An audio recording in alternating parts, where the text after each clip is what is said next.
tous. Maman, je ne savais pas que c'est comme ça que j'allais faire. Bonjour à tous et merci de... D'aller comme les derniers.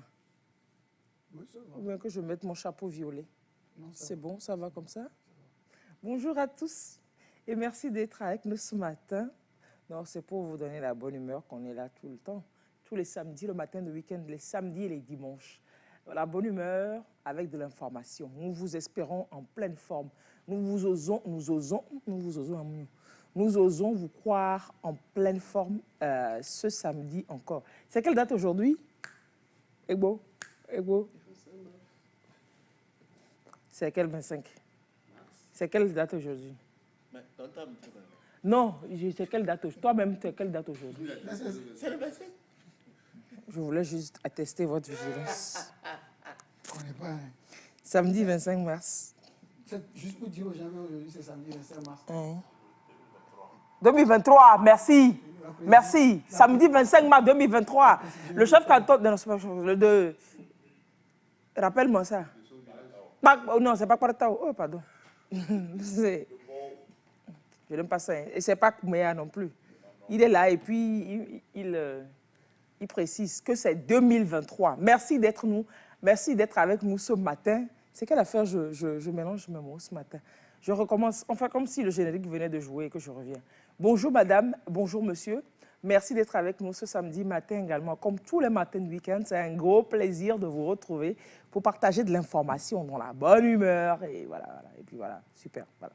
Alors je vais dire bonjour à Daniel. Bonjour Il ne Lys. faut pas que je l'appelle Éléonore. Comment vous allez? Bon, c'est pas grave.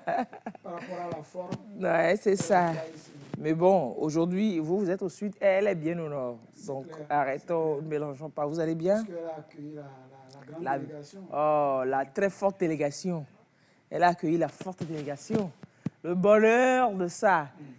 Bisous à mon petit Mehdi. Et félicitations aux heureux parents.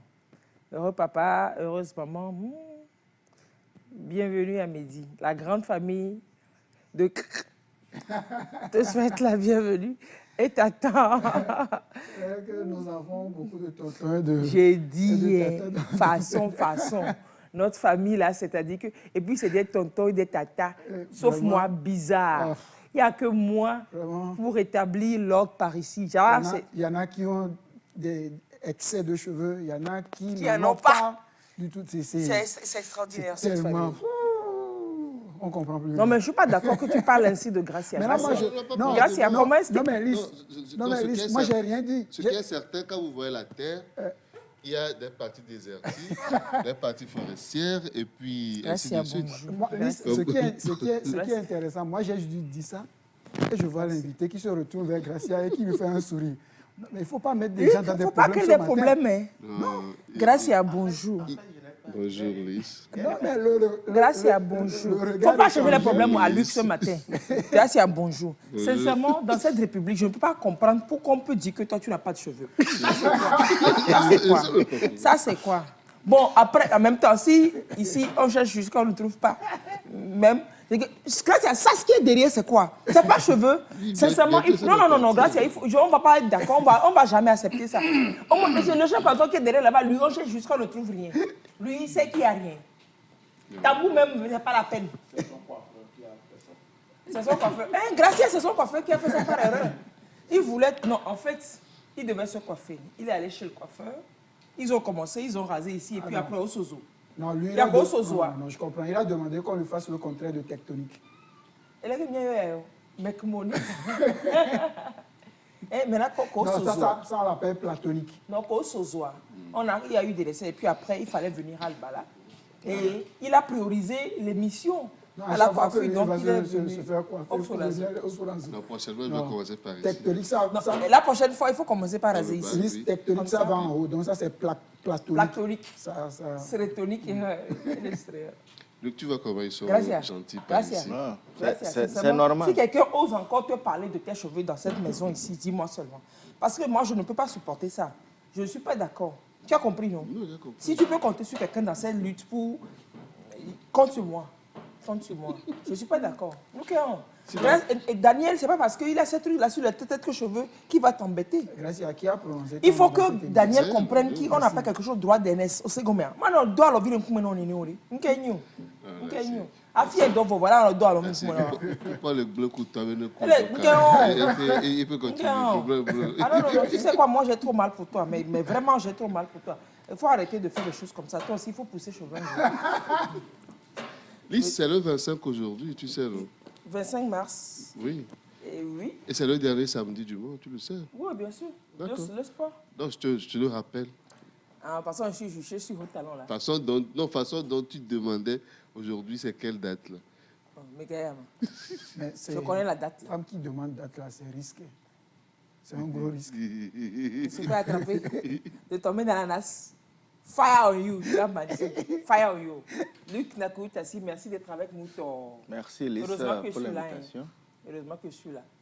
Heureusement que je suis là. Vous étiez passé il n'y a pas longtemps, c'est vrai. Les gens doivent se dire, ouf, ils sont quoi avec Luc tout le temps, fatigué Luc les matins. Bon, quand il s'agit de la bonne information que nous voulons donner, on n'hésite pas à faire revenir les personnes ressources disponibles. Alors, le mardi dernier, c'était le 21 mars. Et c'était la journée mondiale de la trisomie 21, une maladie qui touche, qui menace tout le monde. A priori, tout le monde est menacé a priori. Vous allez nous l'expliquer. Et vous, précisément, nous vous invitons, parce que généralement, nous vous invitons la Maïtri, l'association des mères, amis des enfants trisomiques. Cette dame qui a un travail formidablimissime. Je veux bisous à ma chérie Awa. On vous reçoit ce matin parce que vous avez mis en place une structure, en fait, une maison d'accueil de ces personnes, d'accueil et d'accompagnement des enfants vivant avec un handicap. C'est la maison de lutte contre le handicap. Effectivement. Et la maison c'est dans les quartiers Cito, machin. C'est dans quel Cito? C'est dans les environs de Agoy-Télessou. Ah, ou lui, c'est pour ceux qui le connaissent. On salue notre imam. Voilà. Ah, c'est imam de Télessou? Ouais. Ah oui. Ah, tu es dans un quartier béni? Ouais. Effectivement, nous sommes dans un quartier béni. Il ne faut pas exagérer. Nous remercions l'imam et compagnie pour cette bénédiction. C'est ça, à Agoy-Télessou. En fait, c'est vraiment un quartier béni parce qu'il y a beaucoup d'inondations par là aussi. Non. On n'a pas dit c'est une zone non inondable. Quand vous voyez côté Minamadou, à la Télessou, il faut toujours gâter la quand vous reprenez... Pourquoi tu aimes gâter? Quand vous Tu as compris reprenez pourquoi ces cheveux ne poussent pas? Il parle de Minamadou alors qu'on parle de Télessou. Non, quand vous reprenez la route de la CEDEAO... N'indiquez pas. Là où eux, ils sont dans la partie bénie du quartier. C'est bon. C'est lui, c'est où il est. Quand on bénit là, c'est là-bas que l'eau va. Quand on vous recevez l'eau bénite de l'onction, ça coule pour aller là-bas. Donc, nous, on ne sait pas. Peut-être que c'est là-bas que tu as vu. Il n'y a pas un qui est mieux que l'autre. C'est nous qui contaminons nos invités. On choisit nos invités en fonction de nous-mêmes. Les éléments s'attirent. C'est clair. Les éléments s'attirent. Je m'assois. Alors, vous avez cette maison, vous l'avez ouverte depuis quand? Le centre, la maison de lutte contre le handicap, qui a été mise en place par l'association ADS Action Développement Santé pour tous, a débuté en octobre 2019. Par accueillir les enfants en journée. C'est ça. Et pour d'abord les accompagner sur le plan de stimulation. Donc, ce n'est pas une école, mais c'est un centre d'accueil voilà, qui reçoit les enfants en journée pour mener des activités avec eux et pour les préparer aux éventualités, que ce soit scolaire, que ce soit professionnel ou que ce soit activité de la vie quotidienne. C'est ça. Voilà. C'est ça. C'est pas une école. Déjà, quand on sait que la scolarisation de ces enfants n'est pas toujours évidente, c'est déjà bien d'avoir un centre qui les accueille et qui fait comme s'ils étaient dans un milieu scolaire. Bon, qui les met dans un milieu éducatif. Ludique, éducatif, etc. Voilà. Vous-même, vous avez un profil, vous êtes orthophoniste, formé à l'École nationale des auxiliaires médicaux. La première promotion de des orthophonistes. La première promotion même. Nous avons l'honneur de faire partie des pionniers. La première promotion de l'École supérieure des techniques et arts de la communication, nous avons l'honneur d'être de cette promotion. Gracias, n'est-ce pas?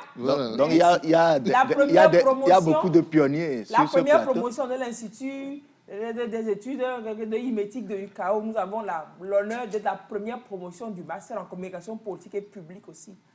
Non, j'ai beaucoup d'honneur. Voilà. Première promotion. Mais bon, l'orthophoniste, il fait quoi?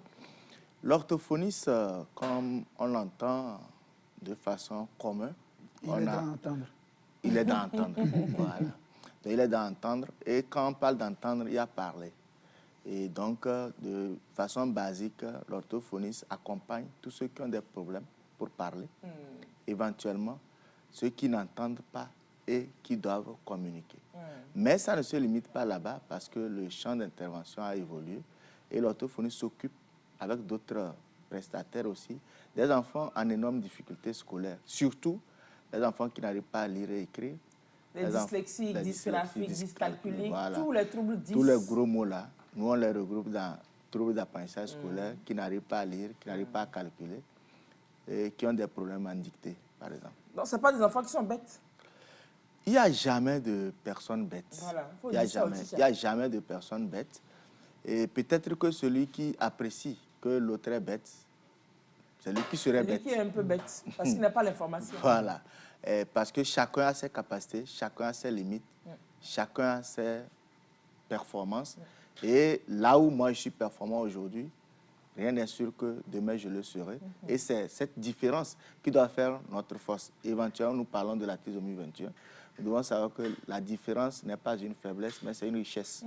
Et ces enfants trisomiques qui sont différents, d'abord quand on les voit sur le plan physique, et qui sont différents dans leur comportement par rapport à d'autres enfants, ça ne devait pas être une discrimination, mais plutôt ça devait être une richesse, ça devait être mieux pris pour pouvoir renforcer le vivre ensemble. C'est ça, complètement.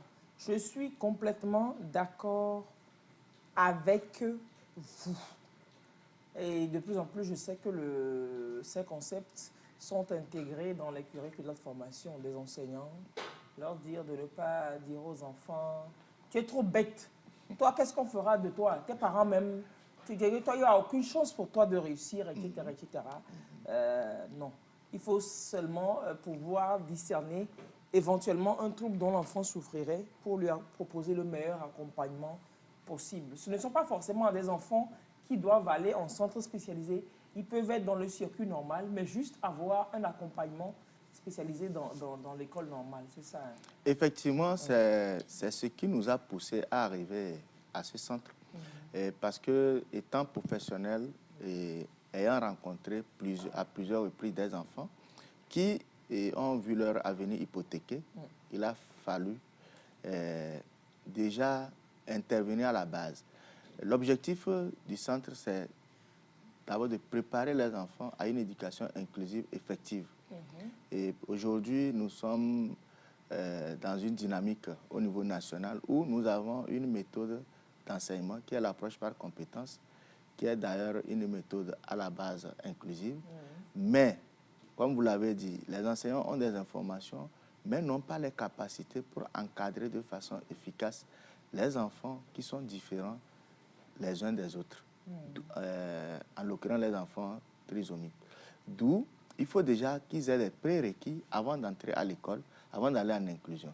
Sinon, l'enfant est scolarisé, mais courant de la journée, il va se balader dans la cour. Ce n'est pas la faute aux enseignants, même s'ils ont des formations, ils ne sont pas des spécialistes.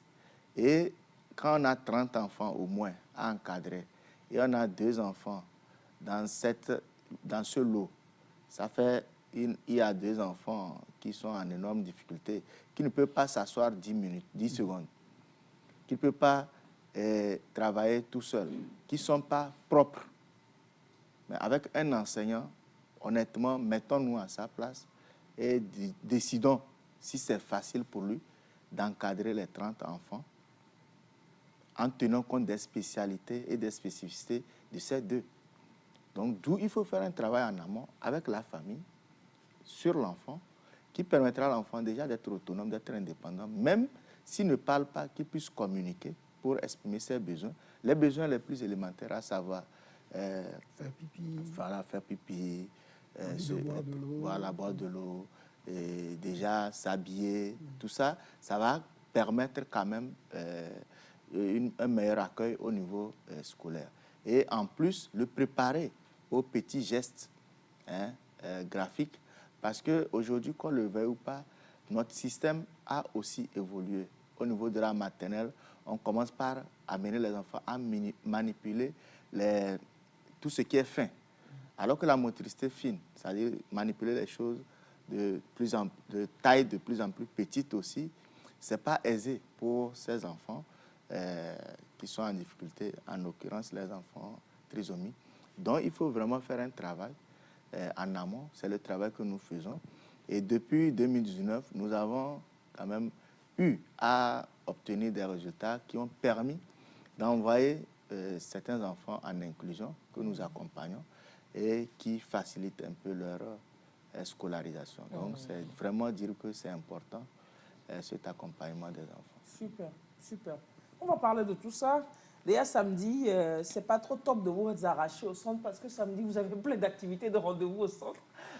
Mais bon, pour une cause porter l'information commune, quand même à la population, vous avez accepté de pouvoir bouffer quelques heures sur votre programme de samedi pour venir ici informer. Parce que c'est possible qu'il y ait chez vous des enfants que vous cachez. Ou alors, vous ne les cachez pas, mais vous êtes... bon, c'est fatal, quoi. Ouais. Vous êtes fataliste. Voilà. Vous ne savez pas qu'il y a des dispositifs comme ça pour les accompagner. Nous vous portons l'information que votre enfant qui est à la maison et dont peut-être vous n'êtes pas fier ou alors que vous aimez très fort, il y a des gens pour les accompagner, vos enfants, il y a des gens pour les accompagner. Et c'est des enfants qui peuvent produire des exploits. Vous serez surpris de voir votre enfant réaliser ce que les enfants supposés valides réalisent également, pour peu qu'ils soient accompagnés. On va en parler dans un petit instant. Juste le temps de vous rappeler que la tendance... Je ne sais pas si vous avez... Moi, je ne savais pas que la dame avait écrit un livre. J'ai vu le livre, j'étais assez...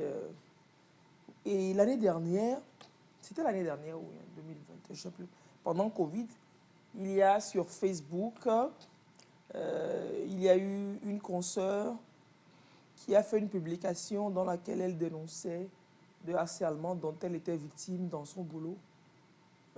Journaliste béninoise qui a écrit sur Facebook, mais à visage découvert, elle a créé son ras-le-bol sur Facebook par rapport au harcèlement dont elle était victime de son supérieur, et harcèlement sexuel et toutes les brimades qu'elle pouvait supporter. Donc, son cri quand même avait été entendu par le chef de l'État béninois, qui l'a reçu, qui a pris à bras le corps le sujet, le problème, et ça a été réglé. Le harceleur a été sanctionné. Donc, la dame raconte son expérience dans ce livre. On va faire bientôt une conférence à l'homme autour de cette thématique, parce que justement, la thématique du harcèlement sexuel, globalement en milieu de travail, et du harcèlement sexuel dans la sphère médiatique, a fait objet d'une conférence internationale cette semaine à Kinshasa, en République démocratique du Congo, à l'initiative de la première dame du Congo, Madame Denise Nyakero Tshisekedi. Très belle conférence, et très beau discours de la dame par son engagement. Elle a une fondation et elle est engagée sur la promotion des droits des femmes et des jeunes filles, l'autonomisation de la femme, la protection globalement des droits de la femme et de la jeune fille. Donc c'est dans une des actions de sa fondation que s'inscrit cette belle conférence à laquelle on a rencontré de très belles âmes, de très belles personnes. Et justement, Angela Akpeja, avec son roman Bris de silence, pathétique, récit autobiographique très très poignant. On aurait dit quand même qu'il y a de ces gens qui attirent, comme j'attire, voilà, les déglingués. Il y a un super film, je t'aime. Il y a de ces gens qui attirent les obsédés, les harceleurs, mais sa vie, c'est pas facile.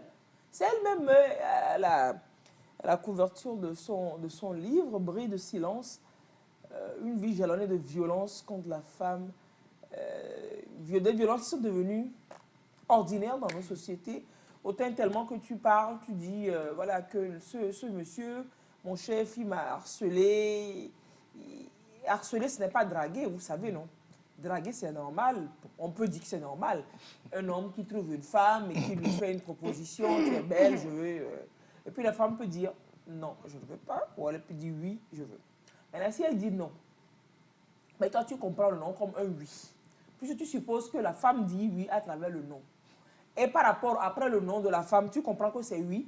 Et comme c'est oui, qu'elle ne cède pas vite, tu lui rappelles que tu m'as toujours dit oui à travers ton non, mais que tu ne l'acceptes pas vite et que tu continues par la fatiguer.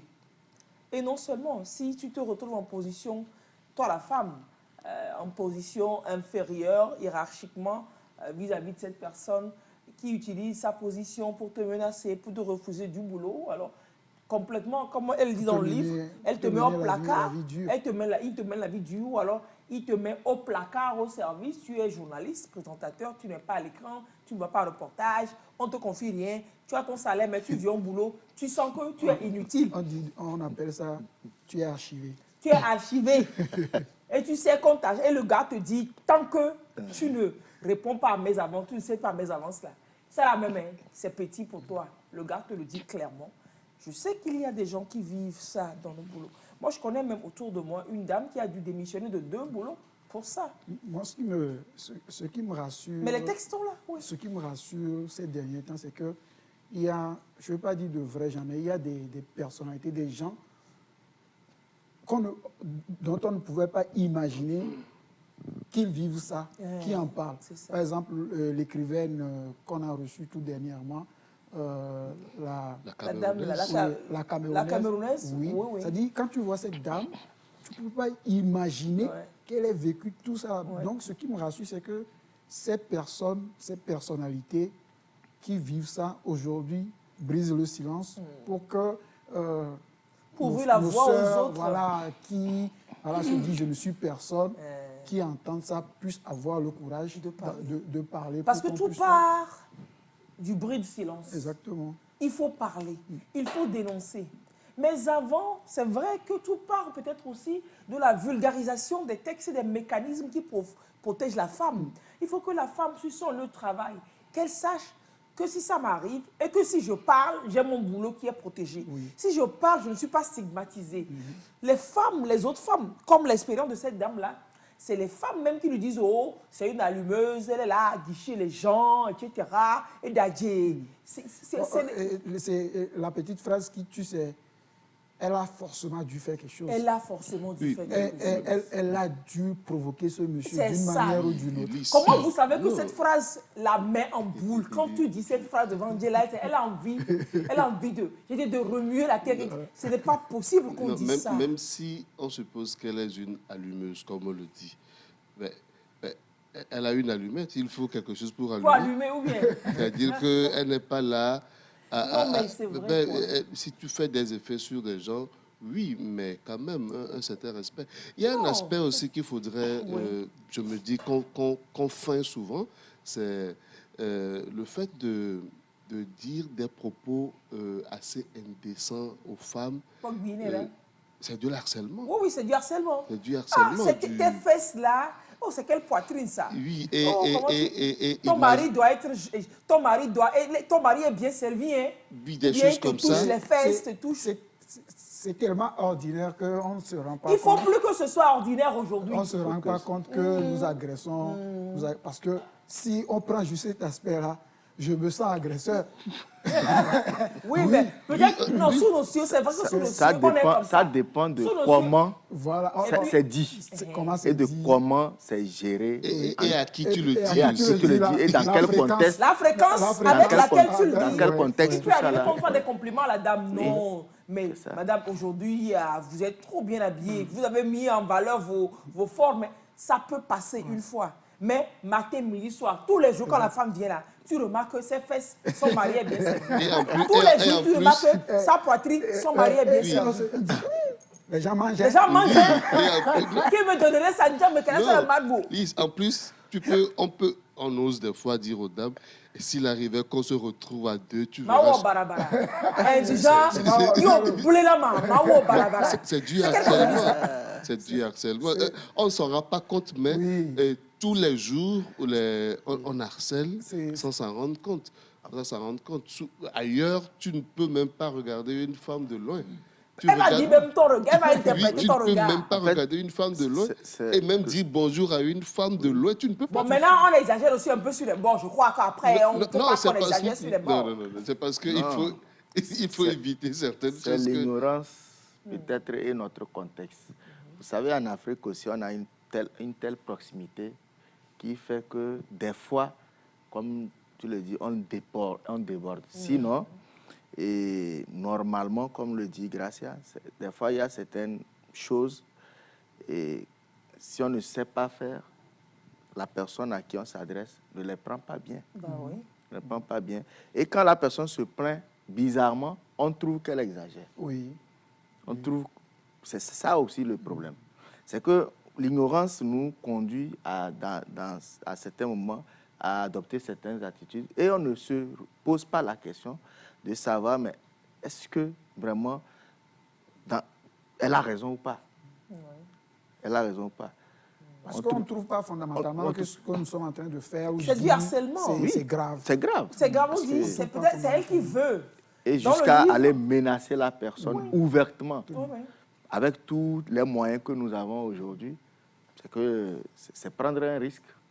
Sérieusement.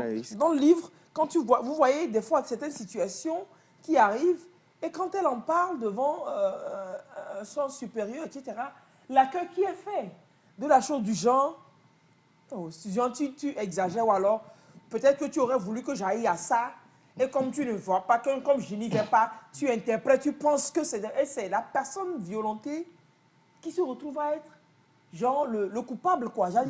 Les rôles changent d'une manière bizarre. Et quand j'imagine qu'il y a plein de personnes qui ont vécu ça, quand j'en parle, plein de personnes, moi, je n'ai pas encore écrit de livre, j'aurais pu écrire un livre aussi.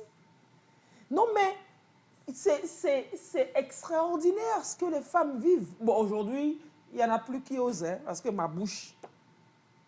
Mais c'est extraordinaire. Ce livre, il faut le lire. Il faut le lire. Vous m'en direz des nouvelles. Et on va organiser quand même, je pense inviter l'auteur autour de Jeudi Femmes, autour d'une conférence. J'adore. Je ne savais pas, j'avais appris son incident, mais je ne savais pas qu'elle avait écrit un livre autour du sujet.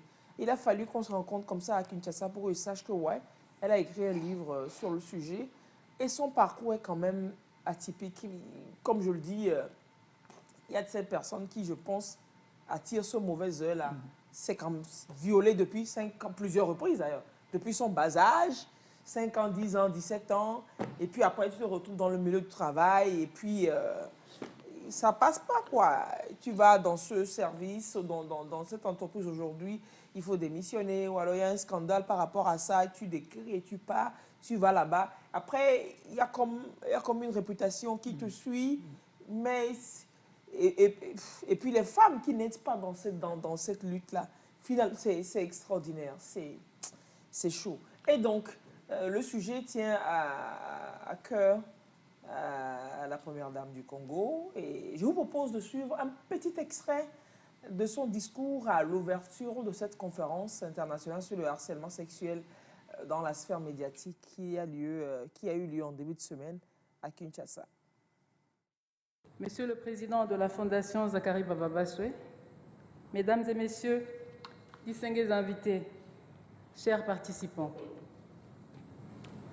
c'est pour moi un réel bonheur et un privilège de lancer l'ouverture de cette conférence sur l'état des lieux de la situation des femmes des médias en Afrique francophone, au cours de laquelle l'épineuse question du harcèlement sexuel dans la sphère médiatique sera évoquée. Je remercie particulièrement les organisateurs de la conférence pour cette marque de sympathie et d'estime sur ma personne. Cela me va droit au cœur. Je saisis cette opportunité pour saluer la présence de plusieurs professionnels des médias africains qui ont fait le déplacement de Kinshasa, capitale de la République démocratique du Congo, mon pays.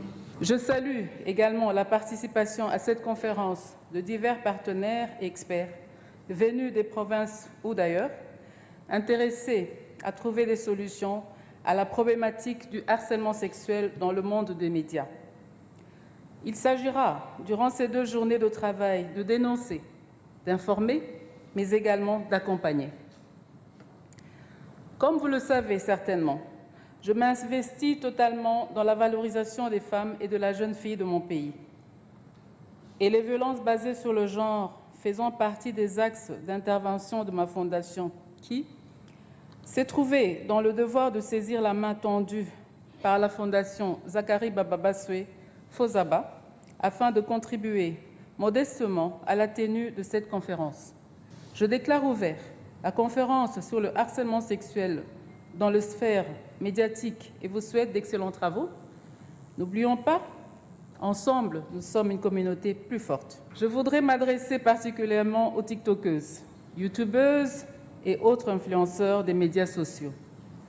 Être influenceur ou influenceuse est une énorme responsabilité. Je vous exhorte d'intégrer les valeurs et l'éthique dans les contenus de vos communications, car notre société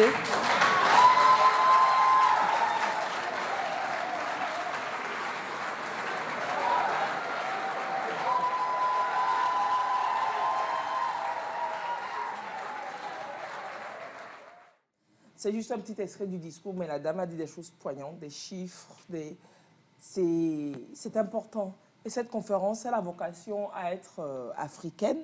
Les premières dames des autres pays vont l'accueillir chaque année. L'année prochaine, on ne sait pas, peut-être encore au Congo, mais après, l'ambition, c'est de la faire organiser, accueillir par des premières dames des pays ou alors des responsables politiques, femmes des pays d'Afrique, pour travailler et lutter contre cette situation, lutter contre cette violence qui brise le rêve de bien de jeunes. Ouais. Il y a des jeunes qui ont témoigné, il faut voir comment cet état de choses les a empêchés d'intégrer la sphère médiatique et pourtant c'était leur passion, c'était sans doute de grands talents qui auraient pu servir leur pays, leur continent. Mais la gloutonnerie, la méchanceté, la bestialité, l'animosité de certaines personnes, de certains hommes, la gloutonnerie de certains gars, et de certains hommes, non, je préfère encore aller sur l'animosité, bestialité de certains hommes harceleurs qui ne peuvent pas contrôler les mouvements de leur troisième jambe. Ces gars-là, ils ont fini par tuer l'élan, l'intelligence de jeunes filles. Peut-être que pour ces messieurs, ce n'est pas leur troisième jambe, c'est le premier. C'est la première jambe. Tu vois, normalement, ce qui est supposé être la troisième jambe devient la première jambe. C'est ça qui pose problème. Ils n'ont qu'à reclasser les choses et puis mettre les choses à leur place. J'aurai le temps de revenir quand même sur cette conférence-là et puis cette thématique qui est très, très poignante. Si vous êtes dans le cas, si vous êtes victime de harcèlement dans votre milieu de travail, écrivez-moi. Écrivez sur le numéro que vous voyez juste là pour l'émission que l'on organise à cet effet. Pas que les femmes, hein. On parle hommes des femmes également. Aujourd'hui. Les hommes également peuvent être harcelés par des dames, par des cougas. Quoi, toi tu es harcelé? Tu cherches harceleuse. Mon caméraman cherche harceleuse. Il ne trouve pas, regardez-moi ça. Il y a des hommes qui harcèlent. C'est des hommes, voilà. Et des femmes qui harcèlent. Oui, c'est vrai. Aujourd'hui, tout est, comme disait l'Ivoirien, là, tout est mélangé. Donc, les femmes qui sont harcelées, là, ce n'est pas que par les hommes. Eh Dieu, il faut sauver la République. Un jour, la République mondiale. C'est-à-dire que, OK, tu es garçon, tu es harcelé. Tu es femme, tu es harcelé. Écris sur ce numéro. On va faire une émission. Si tu es prêt à briser la glace, à briser le silence, à parler, parce qu'il y a des mécanismes pour accompagner. Tu ne vas pas subir ça tout le temps dans ton boulot. Quand le soleil se lève et que tu dois t'apprêter pour aller au boulot, tu commences par réfléchir. Tu commences par... Si tant est que tu as gardé ton boulot, c'est parce qu'il y a des gens qui ont quitté le boulot, qui sont actuellement à la maison, qui sont chômeurs, par la volonté de quelqu'un. Parce que les personnes, elles préfèrent être à la maison que d'être dans un service où on les fatigue. Ça là même, si tu es victime de ça, tu m'intéresses. Si tu braves toujours, tu braves la personne qui te harcèle et que tu vas au boulot, mais à chaque fois que tu dois aller au boulot, c'est-à-dire que c'est question pour un champion pour toi. Tu te réveilles, tu es là, tu t'apprêtes, mais avec des appréhensions. Et ça influe sur ta productivité en entreprise. Tu m'intéresses. Si tu as cédé aux avances de ton patron également, tu m'intéresses. Pourquoi pas? Viens me dire que tu as été obligé de céder à ça. Mais après, si tu as cédé, mais que tu as trouvé des stratégies, une certaine résilience après pour couper la chaîne et puis aider d'autres à ne pas tomber dans le même travers, tu m'intéresses. Viens qu'on fasse une très belle émission un jeudi soir autour de la thématique et avec Angela Pédia qui serait avec nous.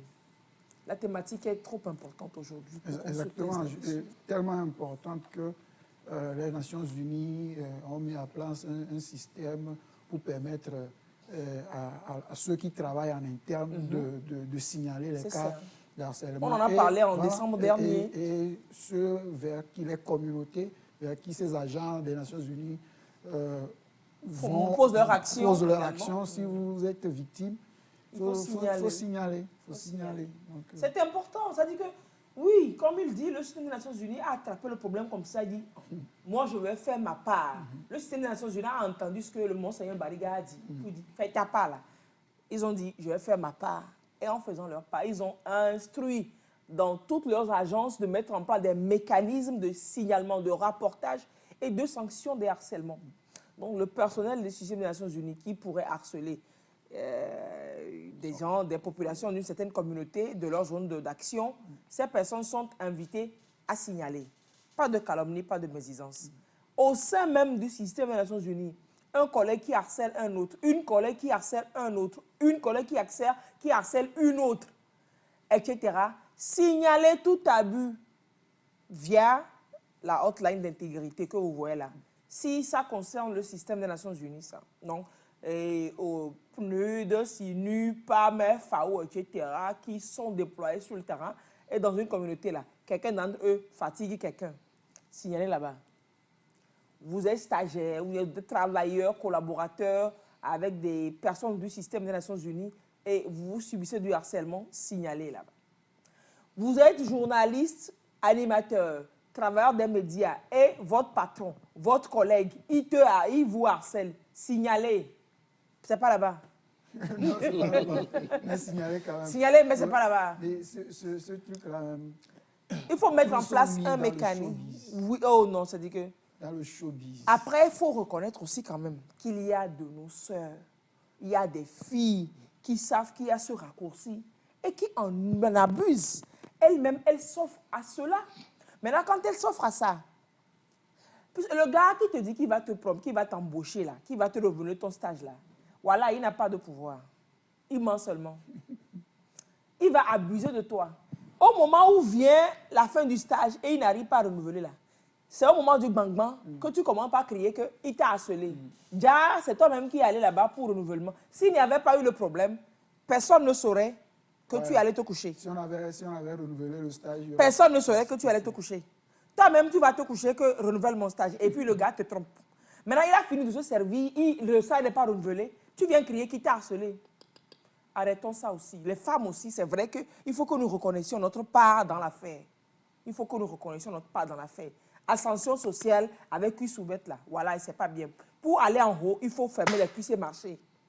Tu ne peux pas ouvrir les cuisses et puis tu te retrouves en haut.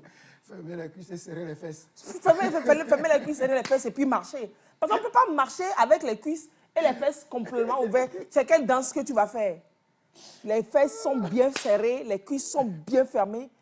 Et puis tu marches élégamment, allure altière, le torse bien bombé, fierté là-bas sur le front. Et puis tu marches et tu gravis les échelons, tu montes des escaliers, tu vas là où tu peux aller. C'est ça. Maintenant, tu ouvres les fesses, tu es couché, que l'ascenseur va t'envoyer en haut. Ça fait que tu ne vas pas revenir en tombant. Tu ne reviens même pas en tombant. Parce que le chemin que tu as pris, tu le connais. Là où il y a eu les petits fossés, les crevasses, tu as pu Goéta, tu as pu les nuits de poule. Tu maîtrises le chemin par lequel tu es monté. Et si tu veux revenir, tu reviens. Tu reviens en évitant les pièges. Maintenant, s'il arrive par hasard que tu montes comme ça, voum là, Gégé son asibédini, néné. Gégé son asibédini, néné. De toute façon, tu es monté là. La chute même est extraordinaire. C'est que ta chute produit un bruit retentissant. Donc ta chute est retentissante. Non, On va terminer ça après. tu vas créer chez les téléspectateurs un métabolisme basal. La chute peut être retentissante. C'est-à-dire que cette chute-là même, toi-même tu ressens, mais tu fais semblant comme si, mais tu ressens, parce que les autres aussi, ça ressent ça. Donc les femmes aussi, non. Ça ressemble à un tremblement de terre de magnitude 11. De magnitude 12,5, tu veux dire? Quel 11? 7 même, les gens sont morts par milliers là-bas dans le pays là-bas. Imaginez 12, donc les femmes aussi n'ont qu'à arrêter. Et puis aussi, les autres arrêtez. Quand il y a quelqu'un qui a le courage de venir vous voir, que même un collègue ou alors un chef, que ce collègue a posé cet acte et que je n'ai pas aimé, etc. Ne lui dites pas, au tien avec Bilolo, non, pas. Qu'est-ce que tu as porté même pour qu'il te dise ça? Quand tu dessines tes formes comme ça, il faut revoir ton habillement. Parce qu'il y a des gens, ils peuvent s'habiller de façon là. On ne peut pas cacher la lune sous un drap. La personne s'habille même là. La générosité est bien là. Et puis dites-moi, pour ceux qui incriminent les femmes pour leur habillement, machin, c'est l'habillement, vous ne savez pas qu'on viole aussi les femmes sous hijab? Vous connaissez hijab là? Les ninjas là. On les viole aussi. Donc il faut arrêter. Le harceleur qui est véritablement malade dans sa tête, lui, il n'a pas besoin de forme, machin. Lui, c'est il voit femme, il sait qu'il y a... Dès qu'il y a femme devant lui, ça fait tic dans sa tête. Et sa première jambe baisse. Donc arrêtez de dire, tu étais habillé comment? Et puis toi aussi, tu touches trop, tu es trop avec les collègues. Hein? Tu es trop tactile avec les collègues. Si on devait violer les gens, moi comme ça, on m'a violé parce que je suis trop tactile. Il faut aussi adopter des comportements qui n'envoient pas un message. Voilà. Qui n'envoient pas ça, de faux message. C'est important parce que un humain reste un humain. Mais si ça envoie faux message que toi, lui, tu me dis, Lys, je t'aime. Je dis, hey, toi, la fait là, il faut arrêter ça. Hein. Il faut arrêter. Oui, c'est là-bas. Il ne faut pas croire que... Il faut avoir le courage d'accepter et de continuer. C'est un peu ça, la culture qu'il faudrait aussi voir. C'est ça. Et puis, il faut leur dire non à la base. Il ne faut pas faire semblant que... Quand tu dis, pas de biner, la personne te tapote comme ça. Et puis, si tu fais, oh, il y a une guinée noire. Non, Lys. Elle va recommencer. Quand la personne te touche, elle dit, hey, toi là, c'est quelle affaire? Ne me touche pas. On va dire que la fille est sauvage. J'assume ma sauvagerie. Lys, j'explique. Quand tu invites une dame, par exemple, j'ai fait une petite enquête, la dame pense systématiquement qu'on est en train de lui faire la cour. Quand tu invites une dame à prendre un pot, ou moi j'ai fait une enquête, bon, pas une enquête, mais j'abordais des femmes et puis je leur dis, je t'invite chez moi. On dit, bah bien sûr, tu m'invites chez moi pour quel prétexte? Justement, il ne faudrait pas penser que quand on t'invite, c'est automatiquement pour le sexe. Tu l'invites pourquoi? Attends, si je peux inviter une femme pour discuter ou pour prendre la bière si c'est pour discuter sur une thématique, oui, on rencontre. Oui. Attends, excuse-moi, mais pas chez toi. Non, dans des cadres. Non, chez moi, c'est pas dans mon lit. C'est pas sur mon lit. On ne va pas mélanger. Non, c'est pour dire quoi? C'est-à-dire qu'il faudrait que tout le monde, il faudrait que l'on comprenne aussi la quintessence de certains propos. Quand quelqu'un t'invite, soit vous êtes clair, quoi. Tu m'invites pourquoi? Bah ouais. Et que ce soit clair, pas d'arrière-pensée. Que l'homme se dit, les femmes, quand on les invite et qu'elles acceptent, c'est que tout peut arriver. Et la femme aussi dit, quand on m'invite et que j'accepte, c'est que tout peut arriver. Mais dire oui à une invitation ne veut pas dire oui à une relation. Je t'explique par rapport à un cas, puisque vous savez que je suis de la cellule genre du ministère, un cas géré, un collègue, un supérieur hiérarchique, qui, dans une pause après un 13h, qui invite une collègue qui était encore stagiaire. Et tu fais quoi? Allez, toi, viens, on va aller manger. Moi, je serais allé aussi. Mon chef dit, viens, on va aller manger après le journal. Le problème, il est où? Elle monte dans la voiture, il se gare quelque part, pas loin du boulot, et puis ça sort de la voiture, et puis ça s'assoit dans un bar, et ça boit. D'abord, elle a commencé par dire, elle a pensé que c'est pour manger. Hein. Il boit, et puis le gars sort son téléphone, et puis il appelle un motel. Comment elle a su que, allô? Oui, c'est moi, hein. Vous avez une chambre dispo? La fille dit, bon, peut-être que c'est pas pour moi. Et le gars dit, oui, oui, et puis, en réserve, mets le climatiseur. Mets le climatiseur, je dis pas là, j'arrive. Bon, jusque-là, c'est pas moi. C'est pas pour moi que c'est réservé ou bien. Donc la fille était, elle a commencé quand même pas à paniquer, un peu pas se dire, c'est qu'elle a faire ça. Et puis, le gars, le chef lui dit, ah, tu viens, on va aller se reposer. C'est quel repos? On a été au champ, on a été au champ ensemble pour aller se reposer dans le champ climatisé. Et puis la fille dit, non, non, non, non, non, non, chef, je ne veux pas aller, je ne suis pas là. Toi aussi, pourquoi tu fais comme une gamine? Toi aussi, là, hein, toi aussi, hein, tu ne vois pas tes fesses, hein, toi aussi. Une drague à la con, quoi. Une vraie belle drague à la con. C'est comme si... c'est ça même harcèlement. Oui, c'est ça le même harcèlement. Mais non, la fille a dû lui dire... C'est un acquis. C'est un acquis. La fille a dû lui dire, ramenez mon boulot. Si vous ne me ramenez pas, je peux prendre un zème pour rentrer au boulot. Parce que, donc la fille, vraiment, elle a manifesté son mécontentement. Et donc, il était obligé de la ramener. Mais des gangs, il ne s'est pas désarmé. Très souvent, quand l'enfant doit aller au bureau, chez lui, pour un papier, il va vouloir la coincer, etc., etc. Des trucs de ce genre. Moi, comme ça, tu as déjà pris 2 baffes, aller-retour, l'affaire est close.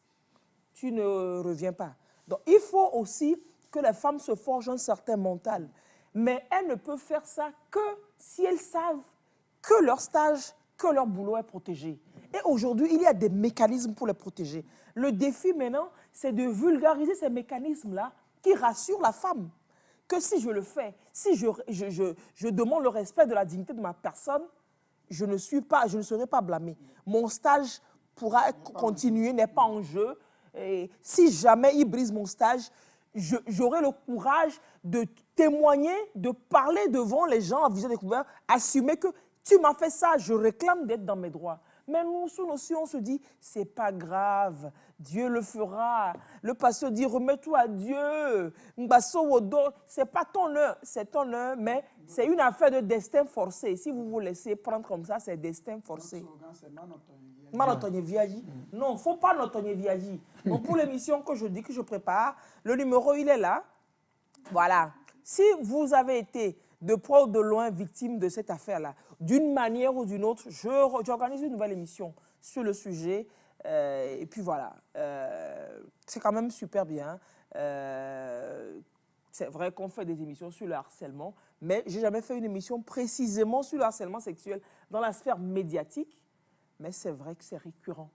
Et là, cette initiative de la Fondation Fondation Zakari Baba Soé, et puis de la Fondation de la Première Dame de la République démocratique du Congo, c'est top comme initiative. Quand j'ai lu j'ai eu l'invitation, j'ai dit top, j'ai dit que oui, il fallait y penser, quoi. C'est top. Et il faut aujourd'hui vraiment qu'une dynamique assez forte se fasse.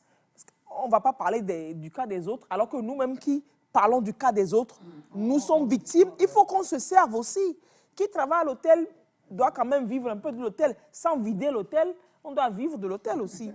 Ben oui, il faut que l'on se serve. Il faut que les femmes de médias, il faut que les hommes de médias, les responsables de médias se saisissent de ce problème en leur sein, travaillent sur le problème pour pouvoir mieux aider les autres qu'ils font. Au Togo, les textes aujourd'hui sont là. C'est-à-dire que j'ai fait une émission, mon émission du 8 mars dernier, c'est parler de ces textes qui ont été actualisés et fortement actualisés au profit de la femme en novembre dernier. L'Assemblée a actualisé les textes graves. La femme est protégée. Il faut le savoir pour réclamer ses droits. La femme est très surprotégée. Non, ce n'est pas surprotégé. Il faut quitter là-bas. Toi aussi, la femme n'est pas surprotégée. Mais la femme... Qu'est-ce qui n'est pas fait pour vous les hommes? Vous avez des atouts, c'est pour ça. En fait, le fossé entre l'homme et la femme, c'est comme ça. Maintenant, quand on comble un peu, vous pensez qu'on fait quelque chose. Le fossé est encore grand. Il faut arrêter votre affaire là. Donc, les femmes, sortons de l'ignorance, renseignons-nous et puis réclamons le respect de nos droits, de notre dignité. Voilà. Et ce livre d'Angela Kweidja, je pense qu'il doit être en librairie déjà, ici. Faites un tour dans les librairies. Vous devez en trouver. Ou alors, si vous en voulez, écrivez sur ce numéro, mais vivement, je pense qu'on doit faire une conférence émission sur ce livre rapidement. Je lui en ai parlé. A priori, l'initiative l'enchante, ça lui plaît, parce que ça va porter la cause pour laquelle le livre est écrit, et ça va porter cette cause que soulève la fondation de Zachary Baba Soué et puis de la première dame du Congo. Si vous êtes dans ce cas, brisez le silence. Ne vous taisez pas. 1 minute de silence, c'est un gros acquis pour le harceleur. Il ne faut plus qu'on se taise. Parlez, giflez-les déjà et puis commencez par parler derrière. Mais faites la différence entre harcèlement et drague. Ça, il faut le savoir. Un homme qui te dit une première fois, qui te fait la proposition, ce n'est pas encore du harcèlement. Mais là, si c'est répétitif, saoulant, mais lourd, et puis conditionné par ton travail, etc., là, c'est clair, madame, faut agir. Faut agir. Hein? Bon, c'était la parenthèse très importante que je voulais faire en cette émission concernant ce sujet sur lequel je vais revenir. Forcément. Et je fais bisous, gros bisous à toutes ces belles âmes que j'ai rencontrées. C'est bien de sortir, de voir du monde. Il y a des personnes intelligentes, des personnes belles, des personnes charismatiques, des personnes fortes dans le monde. Hein.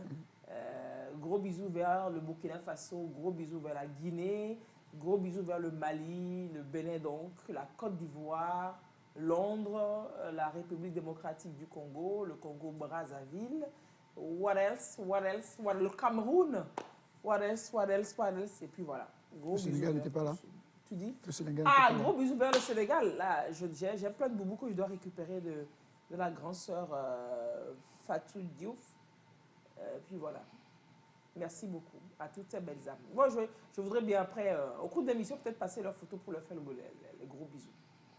Alors, on revient à notre sujet. Et on fait un parallèle. Oui, faites le parallèle. Parce qu'aujourd'hui aussi, il faut soulever ce fait que je devais relever par rapport aux jeunes filles trisomiques qui sont abusées. Ah, les jeunes filles trisomiques qui sont abusées. Regardez-moi. Qui sont très abusées parce que ce sont des personnes qui ont une proximité. Les enfants trisomiques ont une proximité et les filles en ont plus. Et cette proximité, les gens en avec les... Oui, elles sont attachantes. Voilà, rapidement. Donc, elles ne savent pas que le monde est méchant. Comment elles le sauront avec leur niveau de développement et leur connaissance. Donc, d'où nous interpellons régulièrement les parents pour pouvoir vraiment mieux encadrer ces enfants, pour pouvoir mieux être à leur écoute. Parce que dès que vous voyez, Daniel l'a dit, il y a des hommes méchants, très méchants. Et déjà, même quand ils voient une fille qui pousse les seins déjà. Et voilà. Son appétit, lui, voilà, la bave coule. C'est ça, c'est l'appétit. Non, c'est une maladie. Ce n'est plus sa maladie, c'est pas parce sa maladie. L'appétit, c'est comme quelque chose que tu dois faire avec plaisir. Désirer, ça doit. Mais lui, c'est comme, c'est une maladie, comme on le dit. Les serial violeurs. Et surtout, c'est les jeunes filles trisomiques. Bon, tu le dis bien. En fait, ces gens-là, va venir. Ces gens-là, c'est des gens qui n'ont pas confiance en eux. Donc, c'est-à-dire que c'est quelqu'un qui sait qu'il ne sait pas draguer, il n'a pas le courage de se tenir devant une femme pour utiliser les armes de drague que les femmes adorent être vraiment courtisées. Hein. C'est-à-dire que quand tu un homme te courtise, tu te dragues là. Tu sais que tu vas lui dire non, mais tu aimes ça des fois, on aime. Tu te sens valorisé quand un homme te drague. Et donc, ils abusent. C'est un gars, il sait qu'il ne peut pas te draguer. Il sait que de toute façon, il ne peut pas s'arrêter devant toi pour te dire, ou alors utiliser le stratagème que tu vas aimer pour s'aider. Mais là, donc, il va chez les filles là qui n'ont pas qui ne sont pas totalement capables. Totalement autonomes. Autonomes, voilà. Et puis il se sert. Et il est content. Il le fait. Non, il y a encore pire. Quand on quitte les enfants trisomiques, on va vers tout ce qui est séquelles ou troubles envahissants de développement, autisme, tout ce qui est handicap mental. Vous voyez, du jour au lendemain, vous voyez la petite enceinte dans le quartier. Et c'est un enfant qu'on fait, on laisse à la charge des parents qui déjà ont une triple pauvreté. Parce que le handicap, déjà, c'est déjà difficile. Et maintenant, on voit que c'est une fille, elle est doublement vulnérable. Donc, et après, on voit déjà cet enfant qui... Donc, vraiment, c'est un sérieux problème et que nous, parents, nous devons avoir à l'esprit par rapport à nos enfants quand ils grandissent, que ce soit les garçons comme les filles, nous l'avons dit, que ce soit les garçons comme les filles, parce que aujourd'hui, nous sommes dans un monde où ouvert, très voilà, ouvert, pas devant, pas derrière. Voilà, les relations sont entre autorisées sous d'autres cieux.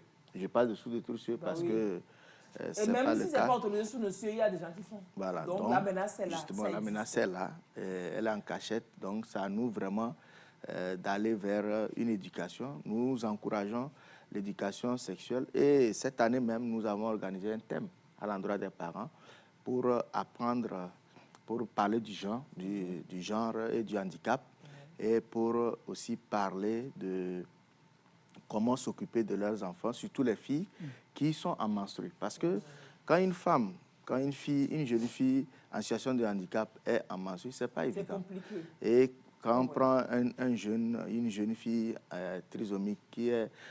Parce qu'aujourd'hui, ces enfants sont scolarisés, mais ne dépassent jamais la classe. Moi, ça me fait mal quand un parent me dit son enfant va à l'école et ça fait 7 ans, l'enfant a 12 ans, mais on dit qu'il est au CP2. Mais en fait, vous-même, pourquoi vous allez le garder à l'école jusqu'à cet âge? Et même les activités à la maison, l'enfant n'arrive pas à faire. Balayer, même l'enfant n'arrive pas à faire. Laver les assiettes, l'enfant n'arrive pas à faire. L'enfant aurait pu faire ça? L'enfant peut le faire. S'il est accompagné. Tu as oublié Awa que tu as salué. Awa aide sa maman. Elle prépare même la part. Elle aide sa maman à aller au marché faire les C'est ce qui nous a vraiment poussé à aller vers ce centre qui accueille. Et vraiment, je pense que cette affaire de protection de la femme, tout ça, il faut aussi... Il faut mettre un accent particulier, une emphase sur les enfants trisomiques. Justement, voilà. Pour ceux qui ne savent pas, les enfants trisomiques, la trisomie, c'est quoi? Oui, la trisomie, c'est une anomalie qui survient la plupart du temps, c'est au cours de la grossesse. Dans la... comment dire? Dans la configuration des chromosomes. Il y a... Normalement, nous avons 23 chromosomes. Et sur le chromosome 21, chaque chromosome est en double, en couple. Mais là, sur le chromosome 21, donc voilà, c'est les cas d'enfants. Quand vous les voyez, ils se ressemblent. Oui. C'est la caractéristique générale. Et sur tous les cieux. Sur tous les cieux, que ce soit en Afrique, aux États-Unis, en Asie, en Chine, en Inde, ils ont le même visage. Donc, vraiment, c'est ce genre de... Donc, vous nous expliquez la trisomie. Et sur le chromosome 21, il y a cette anomalie où, au lieu que ça se scinde en 2, ça se scinde en 3. Jusque-là, ce n'est pas une maladie. Ça, il faut aussi le savoir.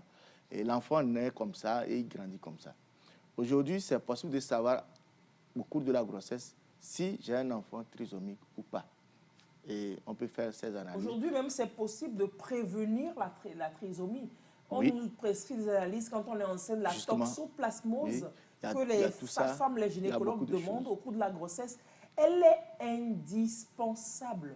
C'est l'analyse qui permet de voir si votre enfant, dans le fœtus, il est porteur de trisomie 21, toxoplasmose. Vous le faites, si c'est positif, c'est rapidement, on traite ça avant que l'enfant ne naisse. Oui. On met en place un traitement d'antibiotiques. Ça permet de réparer l'erreur. Ça permet de réparer beaucoup d'erreurs. En fait, cet examen est très fondamental. Il a beaucoup d'avantages et ça permet de corriger beaucoup de choses avant que les enfants ne naissent. Il y a d'autres examens qu'on peut faire de façon plus pointue maintenant pour voir est-ce que c'est quel type et éventuellement la trisomie 21. Et on peut savoir que votre enfant est porteur de trisomie 21. Sous d'autres cieux, dès qu'on le sait, on vous accompagne. Et on le fait toujours au premier trimestre parce que la plupart du temps, les avortements volontaires sont autorisés au cours du premier trimestre. Et donc, l'examen se fait au cours du premier trimestre. Et là, les parents ont le choix, ailleurs où c'est autorisé, qui peut faire une interruption volontaire. De grossesse. Mais si tu n'interromps pas, on peut traiter. Maintenant, on t'accompagne. Et dès que l'enfant naît, on va mettre en place un accompagnement. Aujourd'hui, vous allez... on prend le cas de la France que les gens connaissent bien, parce que les gens voyagent très bien en France. Mais les personnes âgées trisomiques travaillent dans beaucoup de structures. Quand un enfant trisomique est accompagné, il peut avoir son BPC, faire une formation professionnelle normale, sans souci. C'est seulement faire des longues études qui lui sont difficiles. C'est difficile. Aujourd'hui, quand on prend dans toutes les déficiences et handicaps, quand on prend la surdité, qui est le handicap qui n'est pas un handicap qui empêche la personne d'évoluer, on tombe sur la trisomie, qui aussi n'est pas handicapant pour mettre la personne à zéro. Parce que les cas d'autisme, ça dépend de la sévérité. Là, il y a vraiment des dépendances. Mais un enfant, moi, quand je vois les enfants trisomiques sur la route, pour ceux qui habitent vers Léo 2000, il y a un jeune au niveau de Carrefour Limousine qui souvent imite les policiers, tout ça. Mais quand moi, je vois ces enfants, ça me fait mal parce qu'il aurait dû faire quelque chose. Il y a une femme qui va à Imolou là-bas, il peut laver les assiettes. Mais j'étais allé dans une en tournée et c'était, je pense, à Ton, oui. Mais il y avait un parent qui m'a émerveillé parce qu'il était un commerçant et le voisin avait un enfant qui a souffert d'une infirmité motrice cérébrale. Donc, ce n'est pas un enfant qui est suffisamment physiquement, il a une déficience, il a un côté qui ne fonctionne pas bien, il marche difficilement. Mais le monsieur, vu la participation de cet enfant, l'a pris dans sa boutique. Et il travaille avec lui, il lui fait des petites choses et maintenant, jusqu'à tombe, il lui donne quelque chose. À Lomé, ici, à Kodjoviakopé, nous avons un jeune qui a une déficience, il y a un monsieur qui a ouvert un moulin et le jeune venait là-bas, il reste, mais il a entraîné. Aujourd'hui, c'est le jeune qui gère le moulin. Il est le menu et il s'y plaît. Il travaille normalement comme un meunier, il est payé. La maman, malheureusement, quand ça arrive, les parents fuient. L'homme. C'est l'homme qui fuit. La maman, elle est là toujours pour donner l'amour à l'enfant. L'homme fuit la plupart Comme du c'est temps. maman qui allait au supermarché. Tout comme si elle a acheté, malade, malade là. Alors que c'est vous deux, vous avez créé ça. Donc, il fuit et il trouve que dans sa famille, il n'y a pas ça. Mais il va chez l'autre femme. Mais il ne sait pas que lui qui fuit là, c'est non, lui-même le siège de la maladie. C'est pas ça. S'il n'était pas malade, il y a des cas, il est allé chez l'autre femme. Ça a pris aussi là-bas. Ça a pris là-bas. Donc, c'est des prédispositions. Il faut avoir des prédispositions pour ça arrive, ou bien ça peut hériter, ou bien ça peut tomber sur tout le monde. Tout ce qui est congénital a une base un peu héréditaire. Mais ce n'est pas une cause, c'est un facteur. C'est un facteur parce que tout ce que nous avons, nous naissons avec, on suppose que c'est quelque part en dormance et ça se réveille. Voilà. Donc vraiment, c'est pour dire aux gens que aujourd'hui, c'est vrai, il y a des gens qui nous disent mais pourquoi le centre est seulement à Lomé? Il faut commencer quelque part. C'est clair. C'est un centre privé déjà, faut dire. C'est un centre social et donc c'est pas évident parce qu'il y a du personnel à déployer. Et aujourd'hui, c'est l'occasion aussi de saluer tous ces volontaires avec qui nous travaillons, qui s'évertuent jour et nuit pour offrir à ces enfants le meilleur et pour faire plaisir à ses parents parce que c'est pas facile de s'occuper de ces enfants et ne pas avoir un salaire en retour. Donc, c'est des individus comme nous qui ont eu cette volonté d'accompagner et qui nous offrent leur service par rapport à ça. Et étant donné que nous recevons les enfants de tout type de handicap, on ne peut pas les laisser aller faire les soins ailleurs. Parce qu'il faut offrir... c'est holistique, c'est une prise en charge holistique. Donc ça fait que ça rassure aussi les parents. Ils savent que dès que l'enfant est là-bas, il est accompagné. Donc à côté, nous avons tout ce qui accompagne les enfants à travers une prise en charge orthophonique, une prise en charge kiné. La prise en charge orthophonique, vous leur faites quoi? Je vais revenir dans chaque détail. Une prise en charge orthophonique, kiné et l'ergothérapie. C'est vrai qu'aujourd'hui, on n'a pas d'ergothérapeute au Togo, mais Dieu merci, nous avons la chance d'être en partenariat avec une association d'ergothérapeutes française qui envoie des ergos de façon périodique sur toute l'année. Et donc, l'année est couverte Ergothérapie, là, c'est quoi? Je n'aime pas être bête.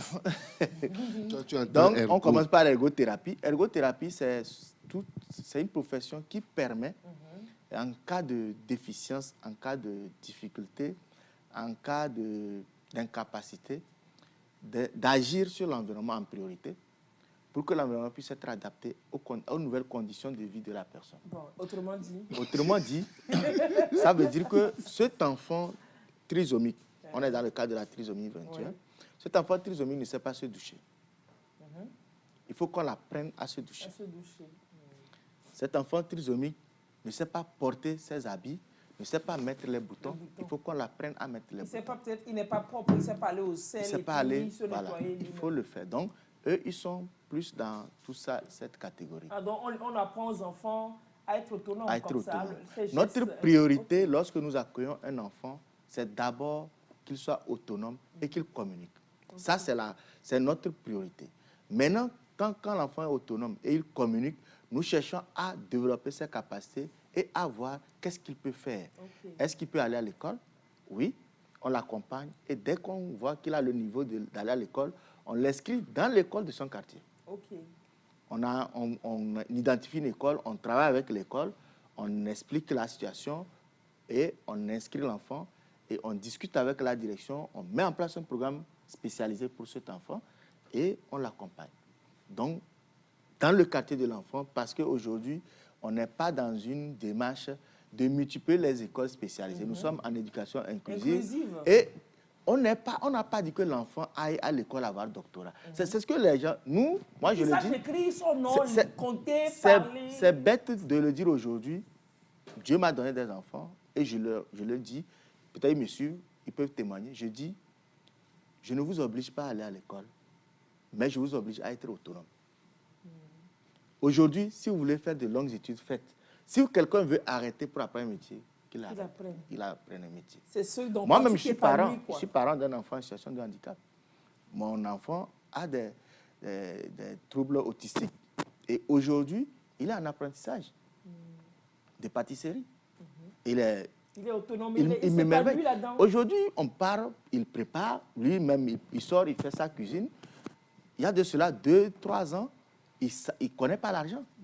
Il y a de cela 2-3 ans, quand tu l'envoies pour aller t'acheter quelque chose, tiens, il faut savoir que la monnaie, tu ne l'as pas. Non. Et alors tu l'argent complètement... On a pris le risque. Tu lui donnes les pièces, il faut savoir qu'il faut prier qu'il arrive avec les pièces. Sinon, il va revenir et dire, papa, il n'y a pas l'argent. Mais on a pris le risque. Je le dis, ce n'est pas parce que je suis dans le domaine, mais c'est parce que, en plus d'être dans le domaine, vous vivez la situation. Je vis la situation et je sais ce qu'il faut faire. Parce que ce n'est pas facile. Mon garçon, les gens pensent que c'est facile pour moi. Non, il n'y a pas de facilité. Mais c'est que je me suis donné corps à âme et j'ai dit, il ne doit pas être dépendant. Et aujourd'hui, je suis fier. Quand je le dis, je suis fier. Comme il y a de cela 3 ans, on ne peut pas partir laisser Miguel seul à la maison. Ce n'est pas possible. Aujourd'hui, c'est... Mais aujourd'hui, lui-même, il nous dit, allez-y, je m'en fous. Il va seul au boulot. Depuis un certain temps, il a son vélo. Il sort, il prend son vélo, il prépare sa nourriture, il prend son vélo, il part. Il a son argent. S'il veut acheter quelque chose, il achète. Il sait gérer l'argent. Il sait gérer l'argent. Il suffit qu'il arrive, il achète quoi, il a un téléphone naturellement parce que pour être en sécurité, parce que s'il y a un souci, il peut nous appeler. Il fait les calculs. Il sort le téléphone, tu lui as dit 100 francs. S'il a un billet de 1000 francs, il fait 1000 francs moins 100 francs, il sait que c'est 900. Quand tu lui donnes l'argent, il calcule. Ah, super. Il calcule, il sait que c'est 900, il met dans sa poche, il part. Il y a longtemps, nous, on a oublié même qu'il a des problèmes pour connaître l'argent. C'est son argent maintenant, il faut qu'il connaisse ça. C'est son problème. Donc, ce n'est pas... Souvent, je n'aime pas en parler. Parce que quand j'en parle, les gens pensent que je fais une publicité. Oui. Parce que les gens pensent que... Publicité pour ce genre de choses-là, on prend. Non, c'est publicité même là, même si c'est publicité pour ce genre de choses, on prend. Non, parce que les gens... Vous voyez, il y a beaucoup de communication autour du handicap.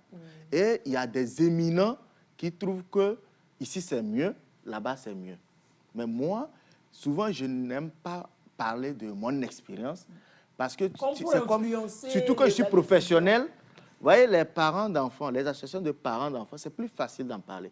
Mais en tant que professionnel, quand vous recevez quelqu'un et vous lui parlez de votre expérience en mettant en place des méthodes d'accompagnement et ailleurs, on lui dit autre chose, la personne pense que vous êtes en train de... Non. Mais ceux qui me connaissent et qui connaissent mon enfant, des fois, ils trouvent que j'accompagne mal leur enfant. Non.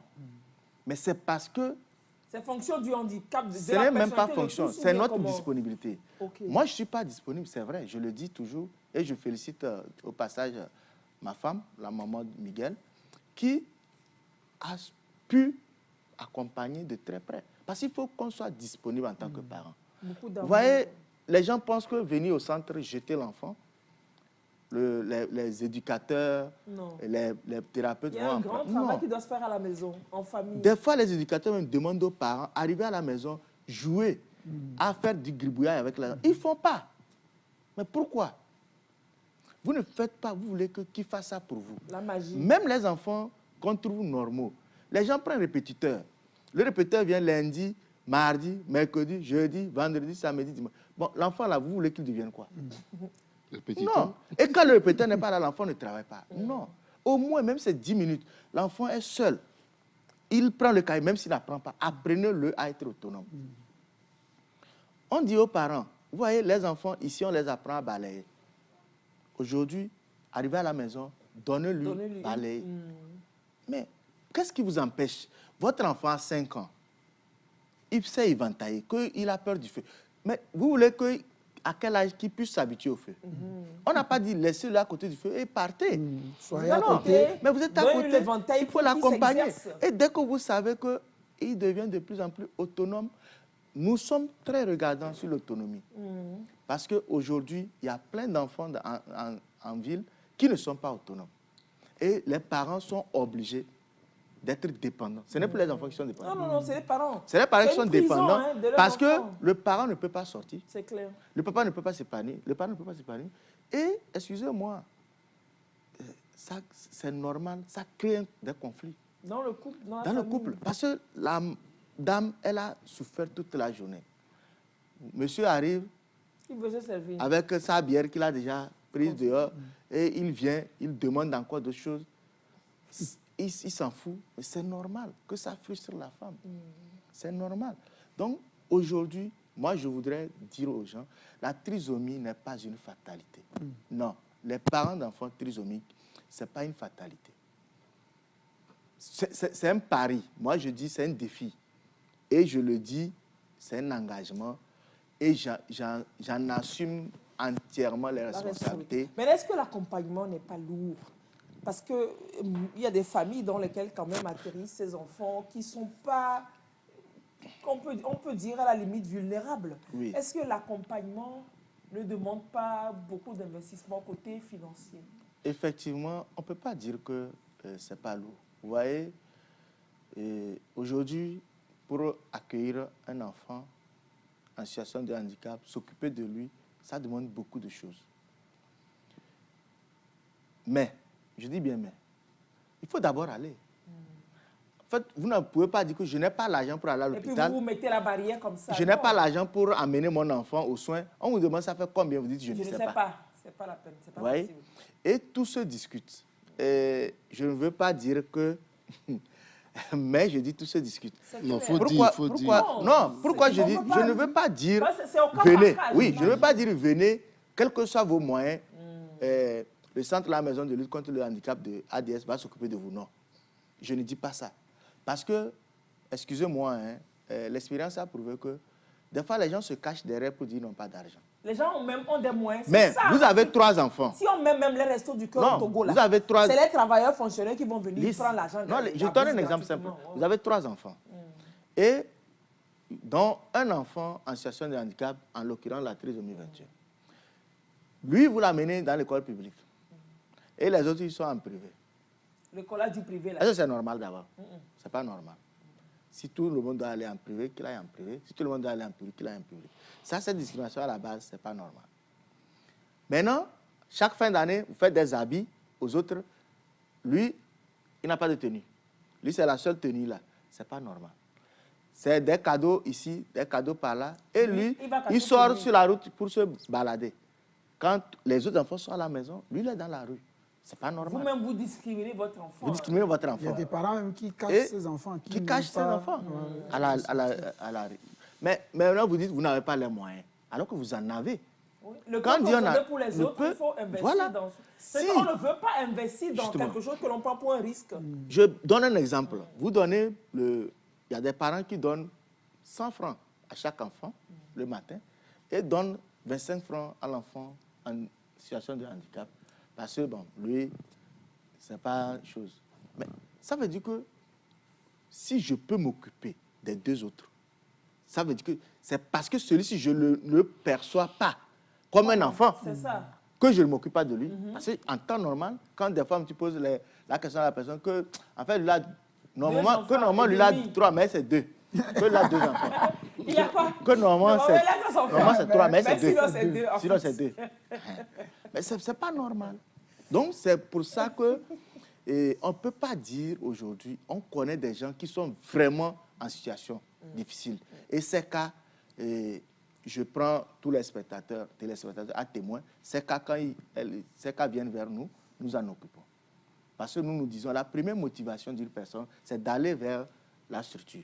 Et si aujourd'hui, la personne peut quitter, je dis n'importe quoi, les Bassito, trouver un moyen de transport pour venir à Télésou et dire, je peux trouver le transport pour venir, mais au moins, une fois en passant, je peux donner quelque chose.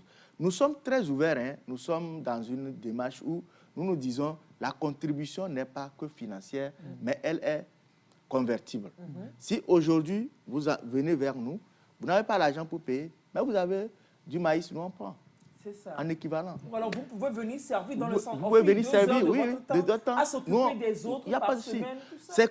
C'est pour ça que je dis que ce n'est pas possible de rester chez soi et dire « je ne peux pas ». Allez, si vous avez un enfant avec des troubles, allez discuter toujours. Contactez-nous et de toute façon, nous saurons quoi faire et nous saurons comment vous orienter. Ne dites pas aussi que nous ne sommes pas à Lomé, non. Aujourd'hui... c'est ça, quelqu'un dit « je suis à Ouagadougou et j'aimerais avoir le numéro du centre ». J'ai un enfant qui souffre de troubles d'autisme. Aujourd'hui, c'est possible. Nous avons des coachings, nous avons des accompagnements, nous avons des formations de parents que nous pouvons faire et mettre en place un plan d'action, un programme individualisé pour votre enfant à travers l'évaluation diagnostique que nous avons eu à faire à la base pour, de façon périodique, trimestrielle, semestrielle, voir qu'est-ce qu'on peut lui faire en 3 mois, petite chose. Peut-être que c'est un enfant, vous ne pouvez même pas l'envoyer, dire, tiens, donne ça à Daniel. Quand il prend, ça tombe. Non, c'est pas ça tombe, il laisse. Il tient, c'est que lui, s'il tient, c'est qu'il veut manger. Quand c'est manger, là, il tient. Il sait. Mais quand tu lui dis, prends, donne, c'est que ce n'est pas ancré dans sa tête. Ça, c'est les autres cas. Mais il faut lui apprendre ça. Il faut lui apprendre ça. Et bien ça. sûr, donc on peut se dire, OK, d'ici 3 mois, voilà les petits gestes que nous voulons qu'il fasse. Voilà. Par exemple, qu'on puisse l'envoyer pour faire des petites choses. D'accord? Et on se fixe ces petits objectifs. Vous mettez en place les mécanismes. On met en place des activités, on accompagne les parents. Donc, c'est possible. Aujourd'hui, Covid nous a montré qu'on n'est pas obligé d'être à côté pour travailler. Et il faut l'exploiter. C'est une occasion. C'est vrai que Covid n'a pas été que mauvais, mais il nous a réveillés. Il nous a réveillés sur beaucoup de choses qu'on peut faire.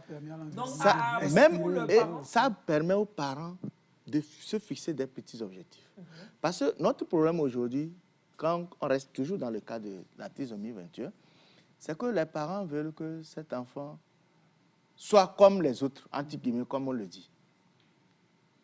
Même les autres qu'on dit là, ils sont différents. C'est clair.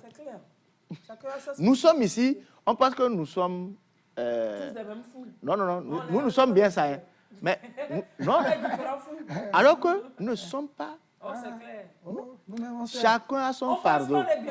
Chacun a son fardeau. Chacun a son handicap. Chacun a sa déficience qu'il transporte matin midi. Quand vous parliez de votre enfance et autres, de votre enfant et autres, je me suis rappelé, je me suis dit, peut-être que j'ai un handicap, je ne sais pas, mais c'est-à-dire qu'on ne pouvait pas m'envoyer me dire, va à la cuisine, prends tant. Je rentre dans la cuisine, je reste là, on m'appelle, je ne sais pas. On me dit, va au marché, achète tant. Je vais au marché, je me promène, je reviens. Et c'est vrai, c'est-à-dire, on ne m'insultait pas, hein, mais on me faisait refaire ça tout le temps. À un moment donné, je cherchais à prendre une note. Ma maman dit non, fais un effort de retenir. Donc, on m'envoie, je reviens, on me... Donc, ça a été comme ça. Tout est apprentissage. Et moi, je me dis, avec les trisomies 21, quand je les vois, moi, je me dis, c'est des anges. Ils sont mignons, c'était... Et serviables. Hein. Oui. En fait, c'est ça qui est bizarre. Et beaucoup de patience avec eux. C'est fini. Beaucoup de patience avec eux. Beaucoup de patience. Regarde-moi ça. Aujourd'hui, et Dieu merci, hein, nous ne sommes pas dans un temps où il y avait même 5 ans, les écoles refusaient ces enfants. Aujourd'hui, Dieu merci, toutes les structures d'éducation au Togo ont compris. Et ça, c'est déjà un pas. Déjà, accepter, inscrire l'enfant, c'est bien, c'est un acquis. Maintenant, les mesures d'accompagnement qui doivent être derrière. Ce n'est pas encore ça. Ce n'est pas encore ça. Mais si nous mettons en place un accompagnement, moi, je le dis souvent à tous les collègues, je dis, notre rôle en tant que spécialiste, c'est d'accompagner les parents. Quand on a un enfant en prise en soin, quand je prends, je n'avais pas répondu à la question orthophonique, l'orthophoniste va aider l'enfant à développer son langage. Parce que l'enfant trisomique ne parle pas vite et parle avec des difficultés articulatoires. Donc, il peut parler. Voilà. L'enfant peut parler, soit il ne parle pas vite, soit il parle, mais ce n'est pas audible. Donc, l'orthophonie va l'accompagner dedans. Au niveau cognitif, au niveau du développement, le raisonnement, la logique, tout ça, l'orthophonie peut l'accompagner dedans. L'enfant trisomique ne marche pas vite. Il a des problèmes aussi pour tout ça. Donc, le kiné va l'accompagner dedans et autres. Okay. Mais je dis aux collègues, nous ne pouvons pas mettre en place un accompagnement pour cet enfant au cabinet, chez nous, et le laisser aller à l'école sans faire un suivi à l'école. Ça, ce n'est pas normal. Et j'interpelle les parents, je leur demande d'accepter. Parce que souvent, le problème, c'est quoi? C'est un coût aussi. Parce que le thérapeute qui doit se déplacer vers l'école, c'est un coût à part les séances qu'il fait dans le centre. Donc, les parents, je les exhorte à comprendre ça et à accepter ça. Moi, je suis professionnel, je sais pourquoi je le dis. Parce que des fois, quand on parle à certains parents, vous allez assurer notre déplacement pour aller, les parents sont réticents. Et naturellement, quand le parent est réticent, moi, je ne vais pas accepter me lever, aller. Donc, voilà. Donc, il faut comprendre, il ne faut pas dire non, c'est que Lucas dit que vous devez... Non. Ça doit être discuté et ça doit être pris en charge, payé par quelqu'un. Et c'est en ce sens que le spécialiste ira. Et il va essayer de discuter avec l'école, d'amener l'école à accepter, adapter certaines choses pour l'enfant.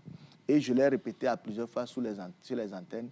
Aujourd'hui, au Togo, il n'y a pas à dire que mon enfant est allé au CPD et il a échoué parce que non.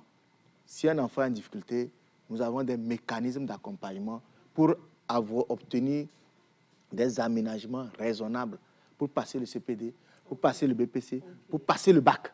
Super. ADS a accompagné un jeune qui, lui, il peut marcher, tout ça. C'est vrai que ça, c'est des séquelles de l'IMC, c'est différent. Mais si lui, il est arrivé, tout le monde peut arriver. Nous avons accompagné des enfants déficients auditifs, ils sont arrivés. On a fait des aménagements pour le CPD, on a fait des aménagements pour le BPC, on a fait des aménagements pour le PROBA, on a fait des aménagements pour le bac. Et il a fait un BTS, oui, en informatique.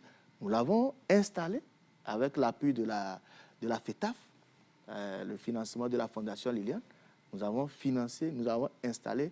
Il a son centre à Nikonakwa, un centre de traitement de tests, de tout ça, la photocopie. Et aujourd'hui, il est suffisamment autonome. Et de passage, je félicite, donc c'est Emmanuel, pour ceux qui le connaissent, Emmanuel, je félicite les parents d'Emmanuel qui n'ont pas désarmé. Le papa, aujourd'hui, Emmanuel a plus de 20 ans, mais le papa, imaginez, c'est lui seul qui courait. Ce n'est pas aujourd'hui comme il y a des facilités. Il courait, il allait à l'inspection, il allait par ici.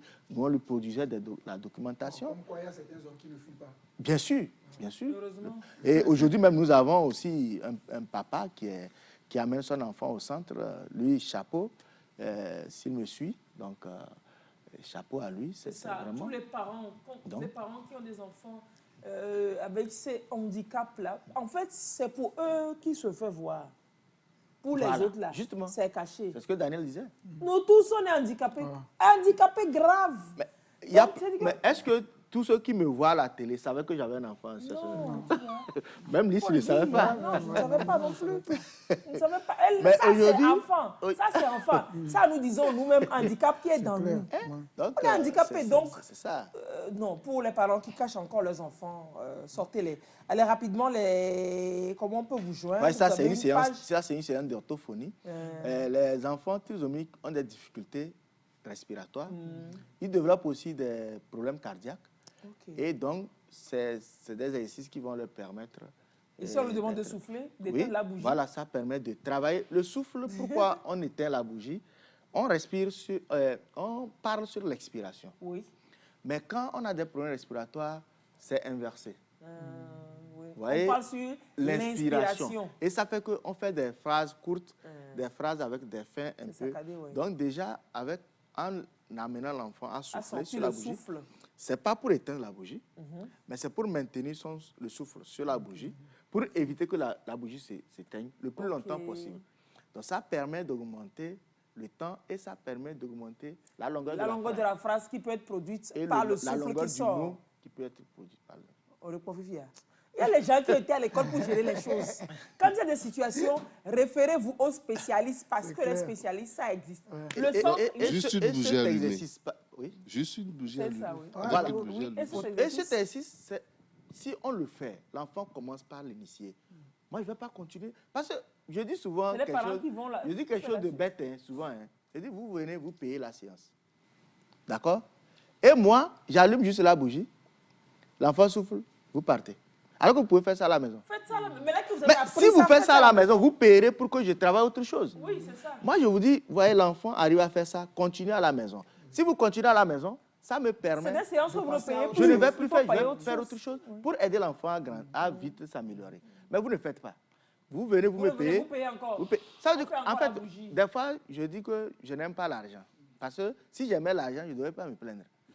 Quand ça fait comme ça, la prise en charge, ça s'agrandit, je m'enrichis. Mais est-ce que... l'objectif. Voilà. L'objectif, c'est l'autonomisation de l'enfant. L'objectif, c'est l'autonomisation. Et donc, vraiment que les parents comprennent que quand on leur demande de faire des choses à la maison avec l'enfant, c'est de leur intérêt. Et que c'est de l'intérêt de l'enfant parce que c'est l'enfant qui est entre nous. Sinon, on ne va pas le demander. On ne sait pas. Et on n'a pas, même quand je reviens, je suis un modèle de parents qui ne rentrent pas vite. D'accord? Mais quand j'essaye, je ne peux pas le faire tous les jours, mais j'essaye une fois en passant de passer un petit temps. Une fois en passant, de passer un petit temps avec les enfants. C'est la volonté, là. Il faut savoir s'organiser, c'est tout. Il faut inclure ce programme-là, cette activité dans son programme. Il faut l'inclure. C'est aussi important que sortir avec les amis, partager la bière. C'est aussi important qu'aller avec un ami saluer quelqu'un. Donc, c'est le prioritaire. C'est plus important que sortir avec les amis, partager. Comme ils ne savent pas, il faut leur dire que c'est aussi. C'est pour chercher le stress. Comme c'est aussi. Non, déjà, il est stressé. Il faut savoir prioriser. Il faut avoir la les priorités dans sa vie. Et il revient tard. L'ami avec lequel tu partages dans le bar, lui, ses enfants sont autonomes, ils sont là et puis il est avec toi. Alors que toi, tu as besoin de ce temps pour accompagner ton enfant à l'autonomisation. Il faut être intelligent, Novio, allumons nos cerveaux. Et le centre... Donc, le centre de la maison de lutte contre le handicap. Maison de lutte contre le handicap à Agoué-Télésou. Vous prenez la route de l'entreprise de l'Union. Il va nous donner... la station d'essence Cap. Il y a et arrivé là-bas, vous appelez le 90. Non, c'est en face de la station. En face de la station, il y a une ruelle. Quand vous rentrez dans la ruelle, vous allez voir la plaque ADS. OK. Il n'y a pas un bar. Non, faut pas donner le bar. Attention, S'il y a bar, est-ce que moi, il va faire publicité du bar là ici? Il va me payer. Merci pour l'intelligence. Donc vous reprenez avec station d'essence Cap. Et la station alors? Et la station? Là, c'est une référence. C'est une référence parce que les gens peuvent se dire, si je viens là-bas et j'ai pas sèche, je ne peux pas. Regardez lui là. Ok. Donc, vous faites publicité pour Je n'ai pas fait Ok, publicité. Non, je n'ai pas suivi. Donc, Je n'ai pas t'inquiète bien suivi. je vais réclamer la pub, je vais réclamer les sous au DG de Cap. Donc, on vient de faire la pub de ta station dans mon émission. Il faut que tu puisses payer. Lui, son objectif, c'est de rassurer les parents que... S'ils n'ont pas de sèche, il y a station là-bas. Donc, c'est Non, clair. sérieusement, je n'ai pas bien suivi. Non, Rapidement, vous oui. prenez la route de Entreprise de l'Union.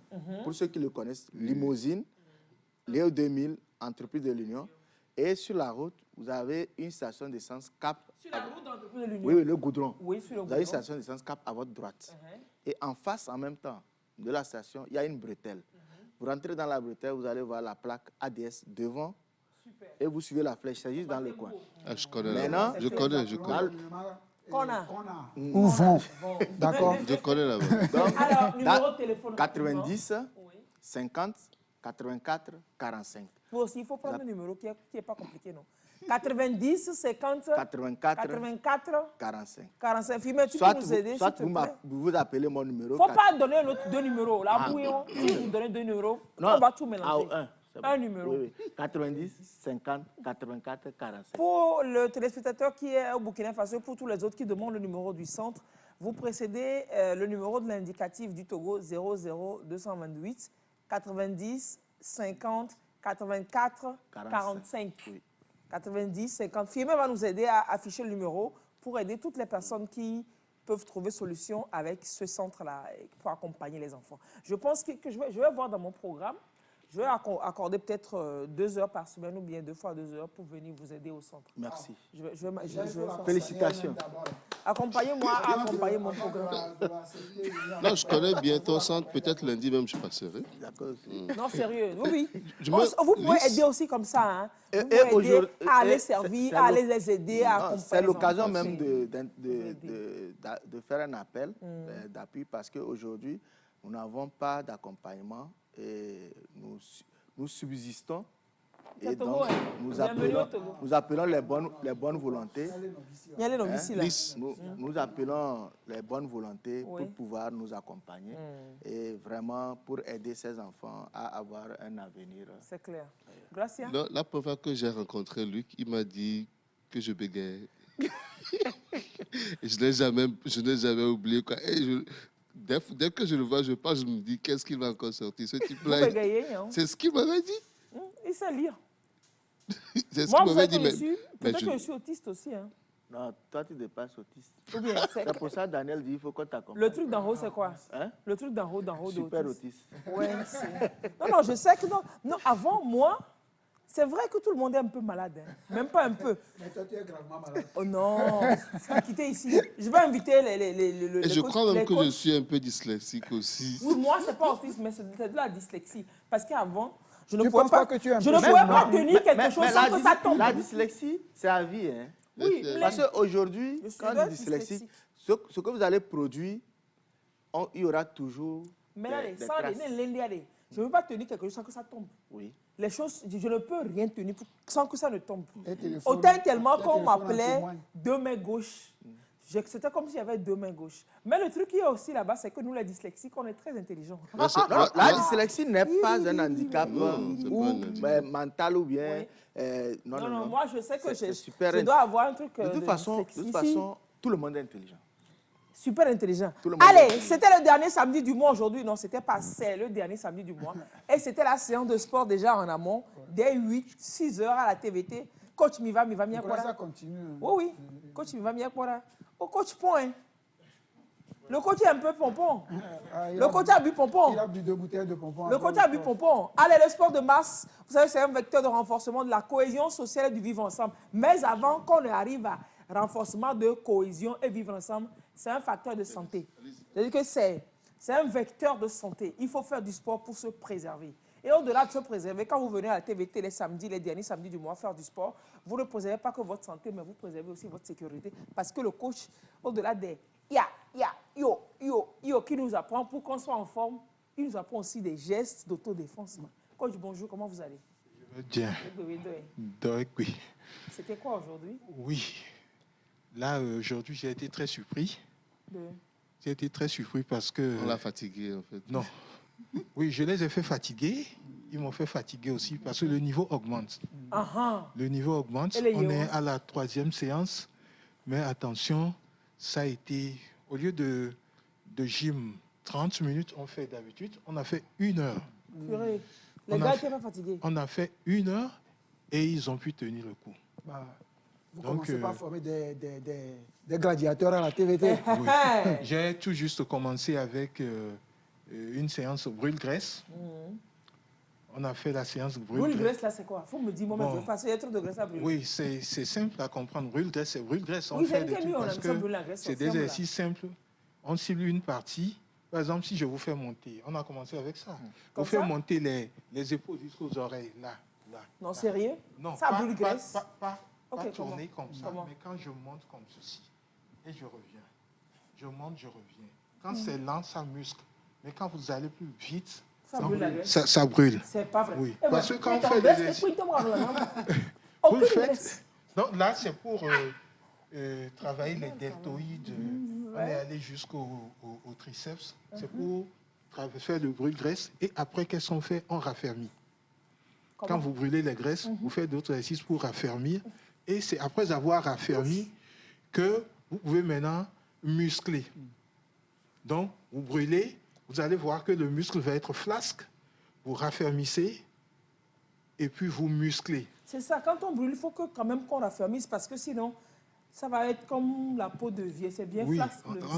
On a fait, j'ai expliqué quelque chose aujourd'hui. Il y a ce que nous appelons les drapelés pour les dames. Vous voyez, la personne fait au revoir, vous voyez ces muscles-là qui... Ça tombe là. Oui. C'est des trucs... Moi-même, c'est comme ça commencer. Je vois comment. Donc, il y a plein d'exercices pour raffermir les triceps. Non, lui, c'est l'âge. Il y en a plein. Pour raffermir les triceps, vous mettez à 4 pattes.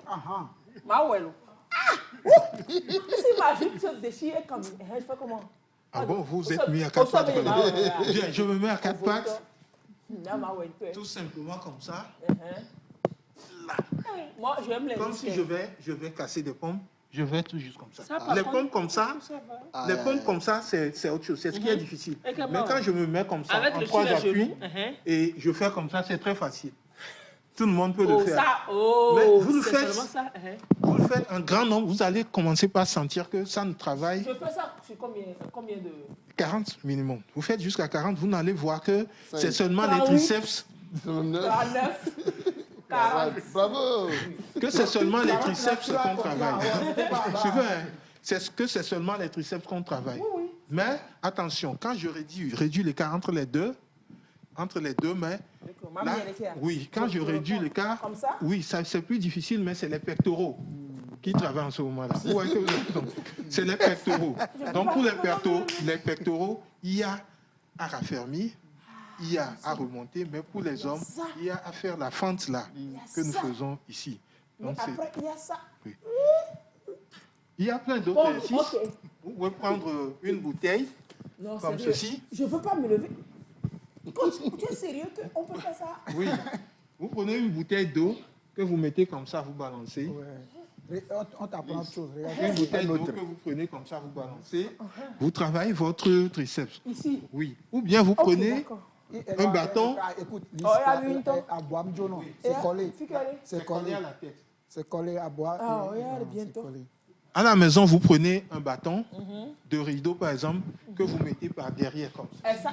Et vous montez. Ah, ok. Vous montez là. Et c'est ici qu'il travaille. Où c'est arrivé là? Non, soulevez-moi. Parce que... Avec cette C'est masse pas du là. harcèlement, hein? C'est pas du harcèlement. Merci beaucoup. C'est la distance. Merci. Donc, on le bâton de rideau comme ça. Quand vous Et puis, prenez comme ça, oui. attention, il va arriver un moment où vous allez laisser tomber. Il va arriver un moment où vous allez laisser tomber le bâton. Et Si vous le ceux faites- qui n'ont pas de bâton de rideau. Le bâton de Ah, ça rideau. tira, Moi, ça je tira. n'en ai pas. Soit tira, soit Un tira. truc comme ça. C'est vous des le Quand faites. c'est un bois de Nîmes, il y a les Nîmes Bateau. devant. Donc, c'est des exercices Il y a un simples. exercice aussi que l'on voit, comme on voit sur les réseaux.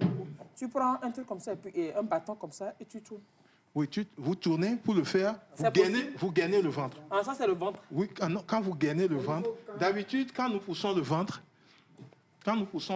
vous voyez le ventre sortir comme ça. Oh, le ventre de mon chef n'est pas sorti. Hein. Quand le ventre sort, pour réparer, il ne faut pas tout de suite commencer par les abdos. C'est l'erreur que nous faisons. Il faut travailler la taille, les obliques.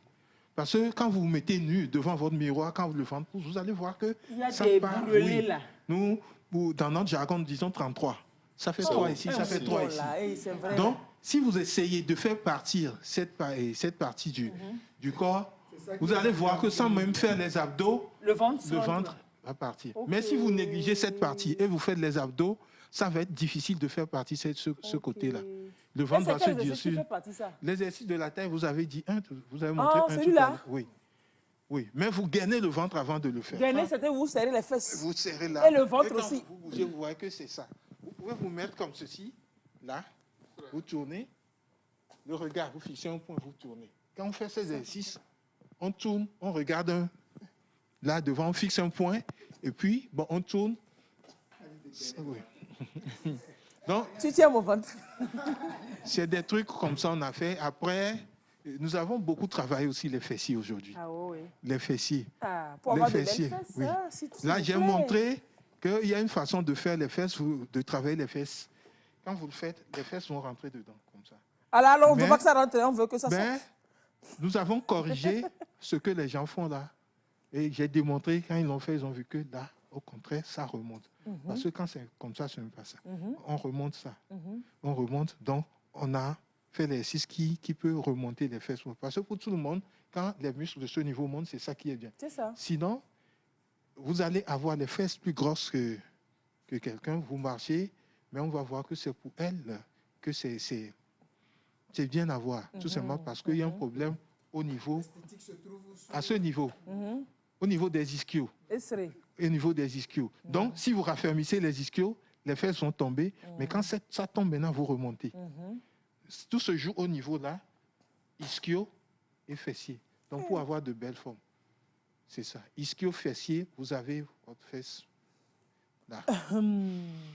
Je dis que je ne comprends pas pourquoi vous ratez encore les séances de gymnastique à la TVT.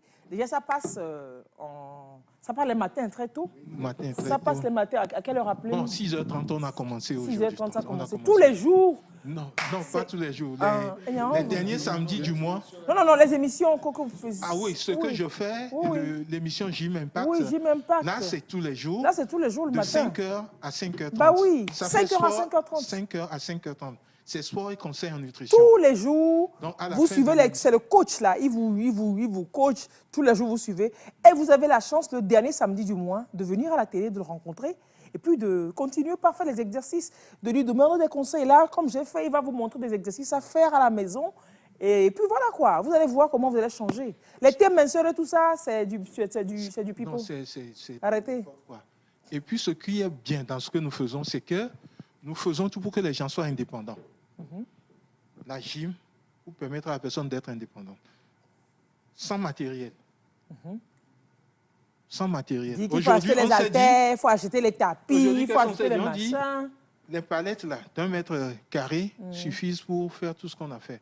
Donc on n'a pas besoin de trop d'espace dans sa chambre pour pouvoir travailler. Que ce soit du cardio ou bien du renforcement musculaire, vous avez un peu de place qui peut prendre votre corps. Vous pouvez le faire.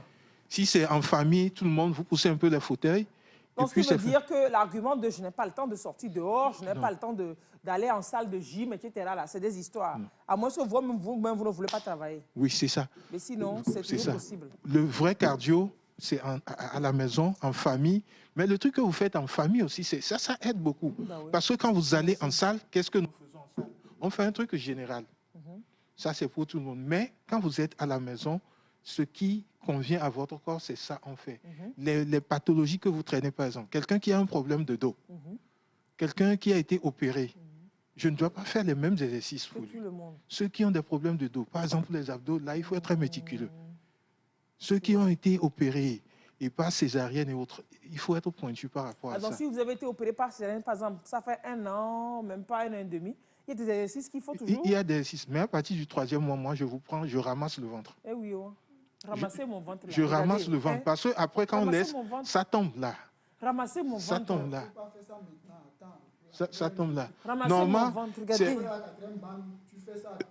Non, il faut quitter ici. Si tu ramasses maintenant, quatrième banc va venir. On Ça n'a qu'à va. ramasser et puis après on va retomber. Donc, nous avons expliqué tout ça là aujourd'hui pour ce que quand vous voulez prendre votre ventre du nombril jusqu'au pubis, les 6 affaires. Il faut être pointu. Quand je le fais et que je le sens en haut, c'est pas bien fait. Donc, il faut bien cibler la partie là. Coach, il faut nous donner ton numéro. Parce que là où c'est arrivé, là, c'est devenu compliqué. On va donner le numéro du coach. Oui, c'est toujours le numéro qui est à Gym Impact, c'est 90 01 11 43. 90 01 11 43. Le coach, il est tous les matins sur la TVT. 5h à 5h30. À 5h30. Vous vous réveillez, vous faites l'exercice là. La journée même commence avec lumière et énergie. Tous les jours sur la TVT le matin. Et puis samedi, dernier samedi du mois, en direct ici, là, face to face, vous venez, il vous fatigue, vous-même vous le fatiguez aussi, et vous ressentez que vous faites quelque chose. Ne ratez pas ça. Ils ont eu la chance aussi, pour notre émission, c'est qu'à la fin de l'émission, je reçois un médecin nutritionniste. Qui donne les conseils par rapport à eux, bien sûr. Bon, elle sera avec nous prochainement. Super. C'est en avril. Super. Oui, dernier samedi du mois d'avril. Elle sera là pour pouvoir... Guettez le rendez-vous dernier samedi du mois d'avril. Chef, merci beaucoup. Merci à vous. Merci et puis voilà. Luc, là-bas, merci beaucoup. Et à très bientôt. On redonne le numéro de votre centre, le 90 50 84 45. Les amis, on se dit à demain. À demain. Demain, on va parler Demain, on va parler de l'anniversaire du collège protestant de Lomé, 75 ans, avec un ancien surveillant, M. Assaga. Ne ratez pas. À demain. Coach, merci.